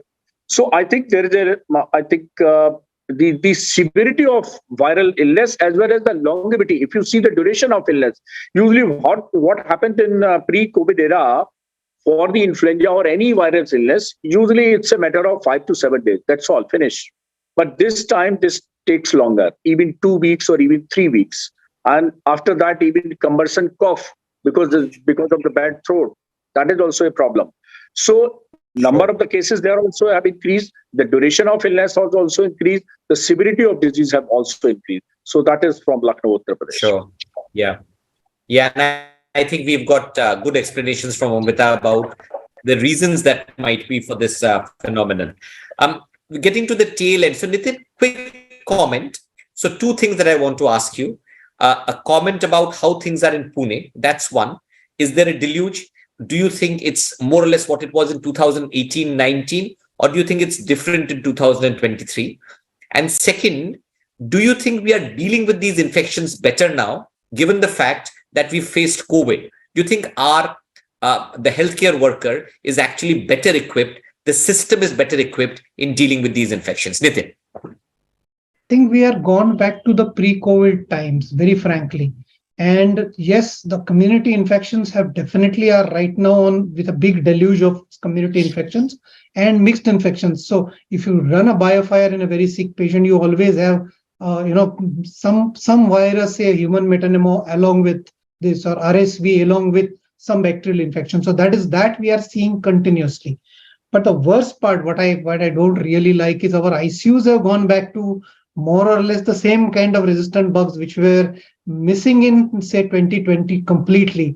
2020 was a golden period for us. 21 it started again, 22 worsened, and 23 we are back to the same drug resistant Klebsiella, same drug resistant Pseudomonas, and there seems to be no end to that, basically, one way or the other. So I think from the point of view of hospital, that is one bad part of it. From the point of view of tackling all these infections, I think we are doing much better. Because our triage is better, our strategies are better. People used to be ballistic with antibiotic. They have learned to be holding it back during the COVID times, and that process has continued. So there is more rationalization, more asking for tests when in sicker patients, and more earlier rationalization happening. So that I'm seeing definitely. Sure. Yeah, wonderful comments. So let me take this question to Atri in a different form. Atri, tell me, what do you think we have learned or we should have learned from the COVID pandemic, not related to COVID, but with dealing with such infections going forward? What's our preparedness like today? What have you as an individual and we as a country picked up when we go forward and deal with these viral infections in the future? Diagnosis of viral infection was always difficult because tests for confirmation of viruses were rare and far between. So, number one, suspicion for suspecting viral pneumonia has increased after COVID. Any patient with comorbidity comes in respiratory distress. Most of us, our primary DD would be a viral LRTI. Second, use of certain markers which are actually helping and not harming, like ferritin for viral sepsis. Third, role of anticoagulation and suspecting thromboembolism has increased. Compared to prior, more of us are doing CTPA than CECTs. More of us are doing D-dimer related things than just a CBC procal. So trying to distinguish that whether this is a thromboembolic phenomena related to viral disease has changed. So this is incorporating into faster measures, earlier measures, universal measures with respect to number one, viral sepsis, second, thromboembolic phenomena, third, viral myocarditis.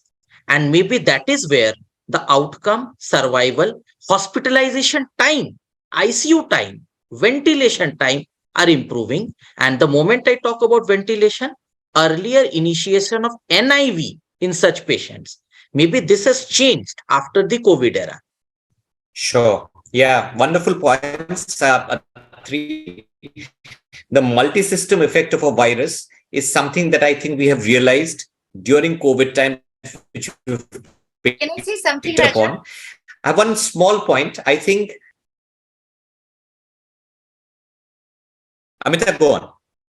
Yeah, I totally agree with everything that Dr. Atri said. I just want to add one more thing, that, an excellent intervention, HFNO, which was otherwise just not so available in most of the places, is now available at every small place. And the best thing is that now every trial, whether Florali or whatever it is like, a sick patient, ARDS, immunocompromised, go with HFNO. If you need to do NIV, then do HFNO intermittently with NIV. Don't do NIV alone. So I kind of feel HFNO has been a huge gift to us, and it's really going to benefit our patients. Go miles for it. Yeah, I was actually going to go to Ravi and Dr. Suryakant about this in a moment. One comment that I completely agree with you, Amita. One point I want to make in response to what Atri said is that probably the endothelitis that we see in COVID is not something that happens in all other respiratory viruses. So thromboembolic phenomenon probably is a less of a risk in conditions like influenza, in sort of the RSV and so on and so forth, as compared to what it was in COVID. But it's fair point that we have understood that it's something that we should seek out and look for in most people who come in with bad infections. I think that's a very, very fair take-home message. So Ravi first and then Dr. Suryakant, short comments, please. So we spoke about the disease process and how our thinking has changed in dealing with severe infections, including viral infections. But Amita talked about HFNO. We ran out of ventilators during COVID times. We ran out of oxygen. We ran out of NIV. We ran out of bed space for our patients. So from those points of view, the logistic point of view, and I'll come to Dr. Suryakant about the fact that he heads a big institute where these problems are far more rampant, probably. How do you think things have changed for us? How have we adopted to the new norm in dealing with these flood of patients, which will happen and is happening currently? Ravi first and then Dr. Suryakant. Well, sir, I frankly feel that we are much better. We are much better equipped. We're very well prepared for such sort of circumstances, eventuality. And I feel that COVID has in fact acted as a boon to the preparedness of emergency situations in the healthcare sector. Yeah. Okay. Yeah. Wonderful. Dr. Suryakant. Yeah, Raja, if you remember the COVID second wave, the toughest period which we realized, we experienced, and even the government experienced. And during that time, our institute, King George Medical University, Lucknow, which is one of the pioneer and oldest institute in our country, having the largest number of beds. We have 4,500 bedded hospital, which is the largest in Asia, not in India only. And we had the largest COVID hospital during COVID wave, which is the largest in the world. That is 1,100 bedded COVID hospital. So, and unfortunately or fortunately, I was in charge of this 1,100 bedded COVID hospital. And we have seen a lot of, chaos during that time. 30% COVID positive healthcare workers, and you see lack of oxygen, lack of PPE kits, lack of so many things. And even I have to requested so many NGOs, and I still remember when there was no even oxygen concentrator available in this country. Then one NGO came forward and they donated me the oxygen concentrator, not only me and a lot of medical colleges in Uttar Pradesh. And that NGO is Right Walk Foundation. And they brought oxygen concentrator from the Turkey. Although today now we are helping to the Turkey. That's a different story. But that time they came to us, our rescue. So now we are the manufacturer of ventilators. We are the second largest producer of PPE kit. We are the second largest producer of N95 masks. So preparedness is too much. Now we have in Uttar Pradesh the 500 liquid oxygen plants. They have been procured during that time. So we have enough preparedness. And I don't think that at least in near future, 1 decade, any pandemic can challenge us. That's so good to hear, Dr. Suryakant. That's lovely message. Thank you very much. I hope all the states have managed to get their act together the way UP and Lucknow has. A wonderful message. Let me I'll come to Krishna Bhai next. I want a comment each from Murali and then Amita before I go to Krishna Bhai for wrapping this all up together. So my question is something to think about for the audience, for the healthcare workers throughout the globe in India.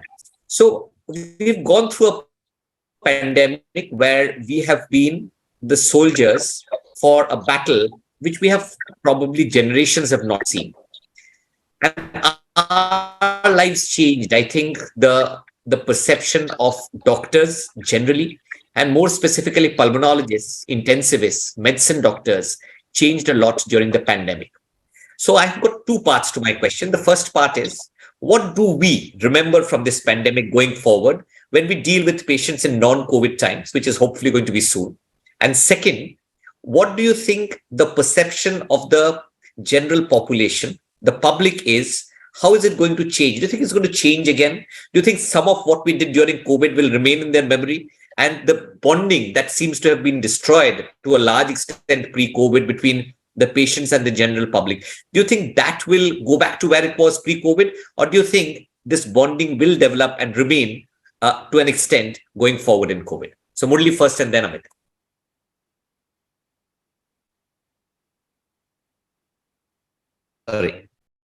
Sorry, I was muted. Memories are short, and people tend to remember what immediately has happened just before they will feel hurt by what has happened. So, everything that we did is not necessarily going to be remembered by everybody. I think that's something we need to remember. We need to work at our communication. We cannot rely on past, benefits conferred, glories. So I think that's very, very important to remember. Our relationship with our patients and their families needs to be an ongoing process. Communication will continue to be very, very important. Having said which, I think, we've also learned how to work with governments. I think, Dr. Surya was talking about how they were able to get stuff. I was able to get 1,000 oximeters. The first step to recognizing there's a problem from old students in the West. A lot of Indians came together, NRAs came together and set up this group. They were helping us.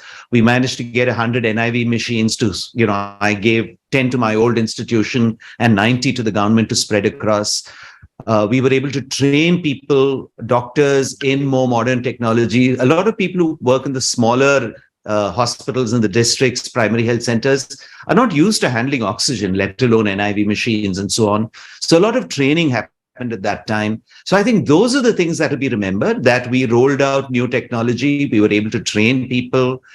And I think that's something as healthcare workers we need to do, that we have to keep at this. This is not something we did, forgot about, because memories, I said, are short.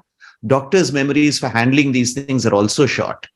So we need to keep an ongoing training program where we train healthcare workers in how to look for the first signs of a pandemic or an epidemic and what to do in that situation. What are the equipment that we need to look at, acquire, maintain, and continue training? So I think those are all the things that we need to work at. I mean, I was last week in Raichur and we had a doctor who's also their MLA who came to visit us. And the doctors there told me that this man worked day and night to make sure that oxygen reached that district. And they never had an oxygen shortage throughout, something that hit the rest of the country. So, tongue in cheek, I'll say we need more doctors to become politicians. But I think more important is that politicians need to work, doctors need to work with politicians very closely to ensure the best for our populations. Yeah, wonderful points. Thanks, Murali. Amita. Yeah. So what I want to basically say is that, hats off to each doctor, each healthcare worker for actually risking their life every single time that they were looking after a COVID patient. And honestly, I really feel that I have lost 3 years of my life.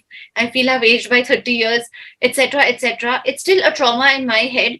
No, but the thing is that the patients have actually, not just patients, the general public, they prefer to forget COVID. Basically, for them, it's a nightmare and nobody likes to remember bad things.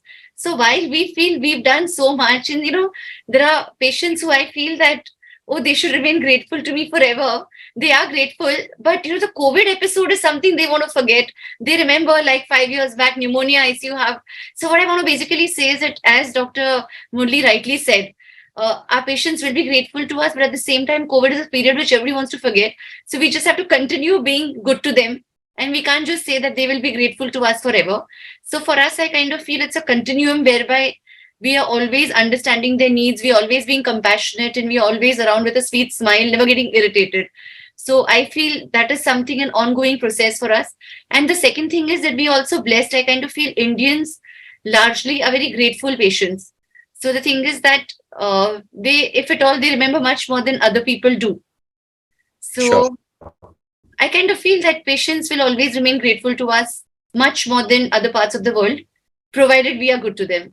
So yeah, grand points, very positive points. I don't think I have got very much to add. I'll go to Krishna Bhai. There's 2 questions in the question box. I'm amazed. This is the first CCI webinar I have done where there is not a deluge of questions. So either we have confused people or we have they have been enchanted with the discussion with this esteemed panelist done. The 2 questions here. One question is third wave, percentage of infected people was more in spite of vaccination, and why? In spite of 2 doses of vaccine. And I think we have answered this question. The fact that Omicron was different to the vaccine that it was developed against, it was a different virus, and the amount of immunity was less. I think Amita said beautifully that the fact that people got less severe disease in Omicron, the fact that people did not get hospitalized in Omicron was how the vaccine came in useful rather than preventing the disease process. Another question about immunity. So I'm not totally convinced that we Indians have a much better immunity as compared to the rest of the world. I think we are more resilient people. I think we complain less, and hence we are perceived as people who have a greater immunity and a greater amount of fortitude. I don't think not having a wet market, not having less ready-to-eat food actually makes a lot of difference to your immunity. I think there are people in India who have a lot of ready-to-eat food even here. I myself do that. So I don't think that's a factor. But yeah, so I think we handle the disease process better as compared to others. So wonderful discussion. I'll hand over to Dr. Krishna for the concluding remarks and whatever he needs to say, wants to say about the discussion we've had for the last very interesting 2 hours. Over to you, Krishna Bhai. It is quite thrilling to sit so long and to hear you all. And let me tell you, today a history is made. That is how you know that we have 3673 logins and questions are almost 0. So it's like, something like the people, they want to hear from us and they do not want to come into this tie fish, what we are doing. So they have left it to us. You do the tie fish, we'll just watch. So it was so much like I asked repeatedly these technical people, no questions, why no questions? Like I was like shocked because they are more today here for the fact of hearing and not for the fact of asking you guys, because as the wave is fading off, as the COVID is fading off, the questions are also fading off, probably. Well, let me start because this 3673 people must have got bored by now. So our technical team, I did tell to play the teaser in the very beginning. It wasn't played. Can you play it again? It's just only around 20 seconds. Please play the teaser.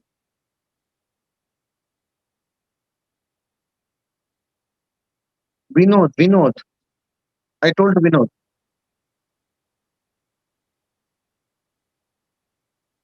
No, not my teaser. Vinod has made the teaser. Okay, if he's not there, I'll continue. Whenever it's available towards the end, you can play it. No problem.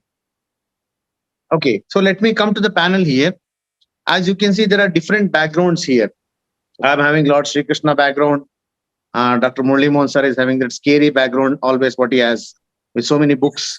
And now it is contagious that even Nitin Abhyankar has also shifted to that background.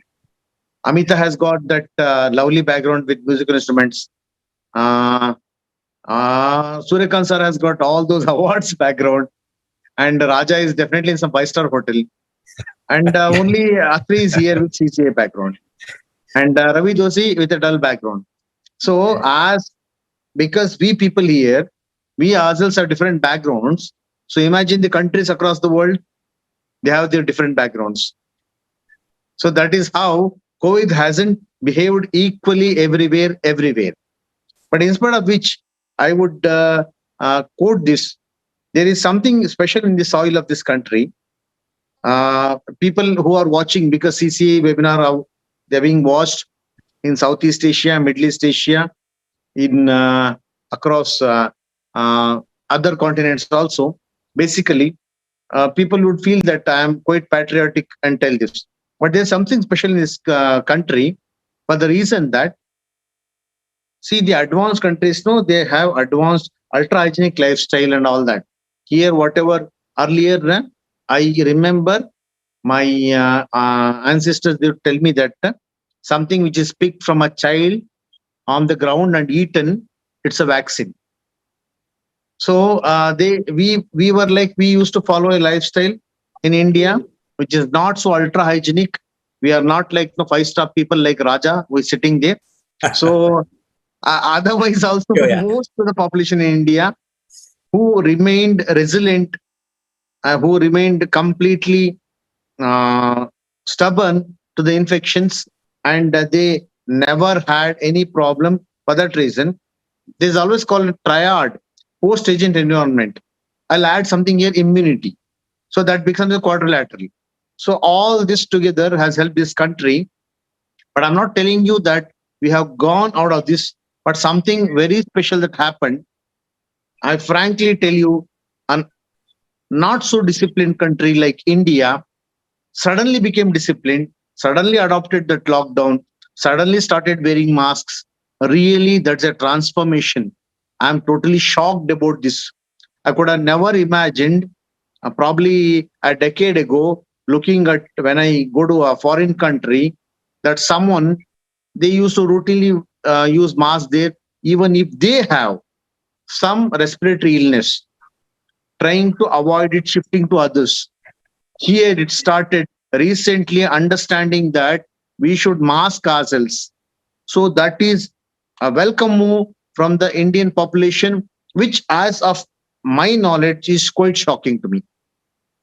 And the success stories of vaccination program, as already discussed earlier, is a part of this.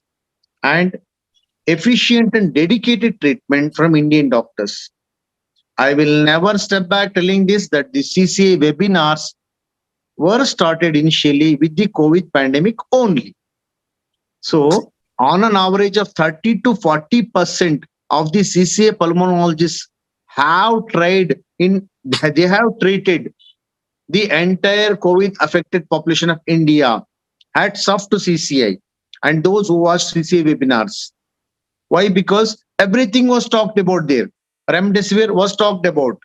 You ask about any drug, you tell me, it was talked about. We did not miss a single point. So I don't know how whoever they think that I'm boosting CCI, but it is a fact that CCI reached, penetrated inside your mobile phone. It went inside, and there it told to everyone, because there were no physical conferences those days, and only CCI webinars were a tool to take the extraction from what is happening at Mumbai with Amita, at Ranchi with Atri, at Nitin with Pune, at Murali sir with Bengaluru, at Raja with Kolkata. So they could get a collective evidence, like with Surya sir with Lucknow. So they could get all this, and Ravi Dosi also did a wonderful job. So all this flourished out from the CCI webinars. The Zoom platform, so-called, became so famous. Hereafter only we adopted ourselves to newer techniques other than those, what do you call, those fellowships and all that, fellowship webinars and seminars and all that. So we had adopted to somehow where you take your fellowship only at home, but sit here. And a new style was adopted, that above the waist only you could see us, below the waist you don't know what we are wearing also. So the first and foremost thing, what I would tell you is, people were shocked, and they were not understanding that Ravi Dosi took 5 doses. Raja, I told you once, let me come back to that.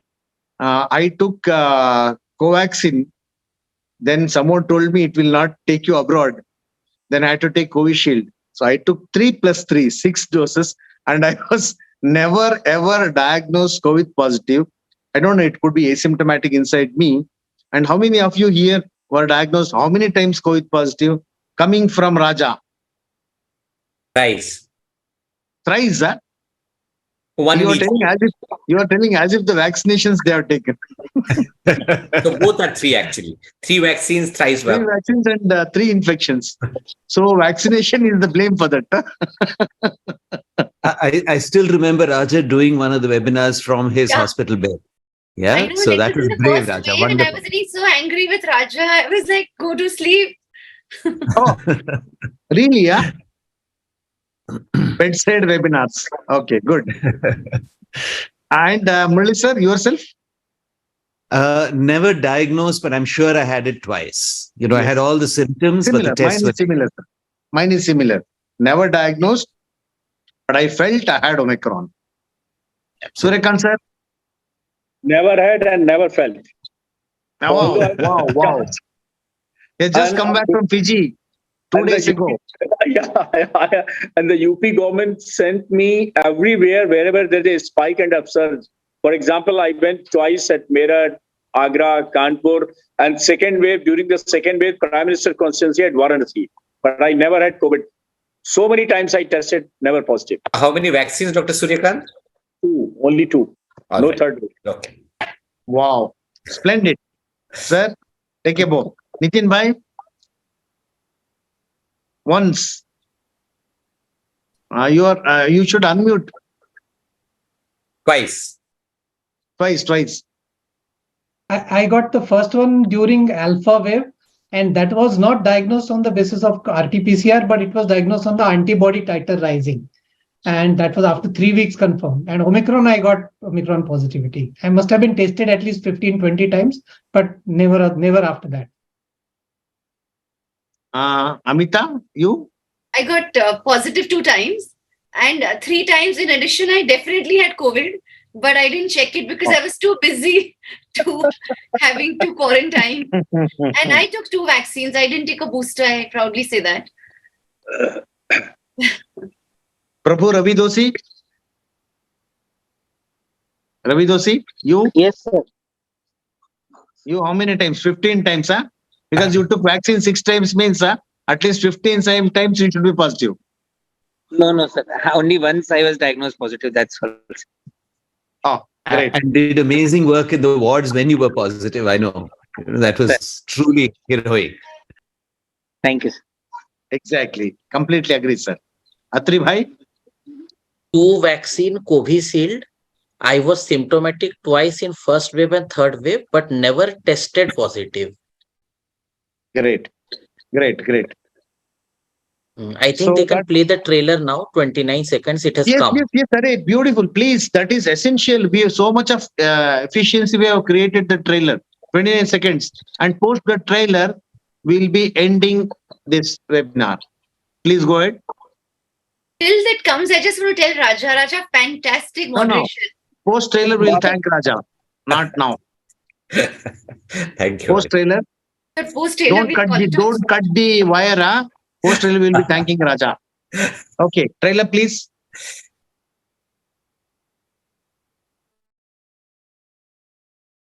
Yeah. Yes.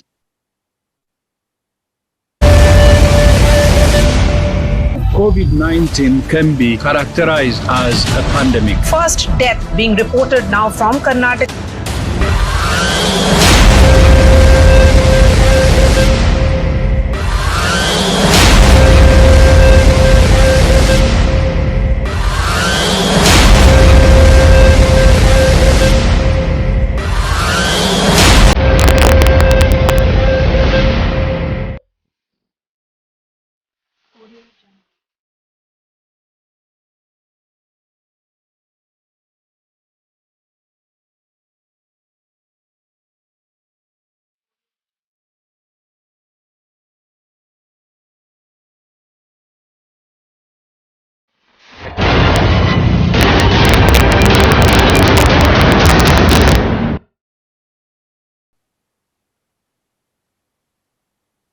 It's done. Kya done? We didn't hear It's anything. over. The audience is getting the sound. Okay, fantastic. Only we are not getting. Great, superb. So, thanks for the wonderful moderation, Raja. Thank you. Thanks, Suryakant sir. Murali sir, thank you. Thanks, Amita. Nitin bhai. you coming out, being positive of something else other than COVID. Also, you are here today. Thank you. And thank you, Ravi, Dosi. Thank you, Atri. Those who want to thank me, please go ahead. Thank you. Thank you, everyone. A big round of applause for everyone. Wonderful. Thank you. Great, Raja, and wonderful panel. And of course, Krishna, always the leader. Dr. Krishna, fantastic concept and excellently executed by Raja. Made it really so exciting and interesting. And a huge big thank you to each of the panelists. You all were awesome. You all were too good. Dr. Surya, Dr. Murali, Nitin, Dr. Atri, Dr. Ravi. Thank you, Raja, and thank you, every panelist. Thank you, Krishna. Thank you. Thank you So much. Thank you, Raja. Good night, Bye-bye. everybody. Bye. Bye-bye.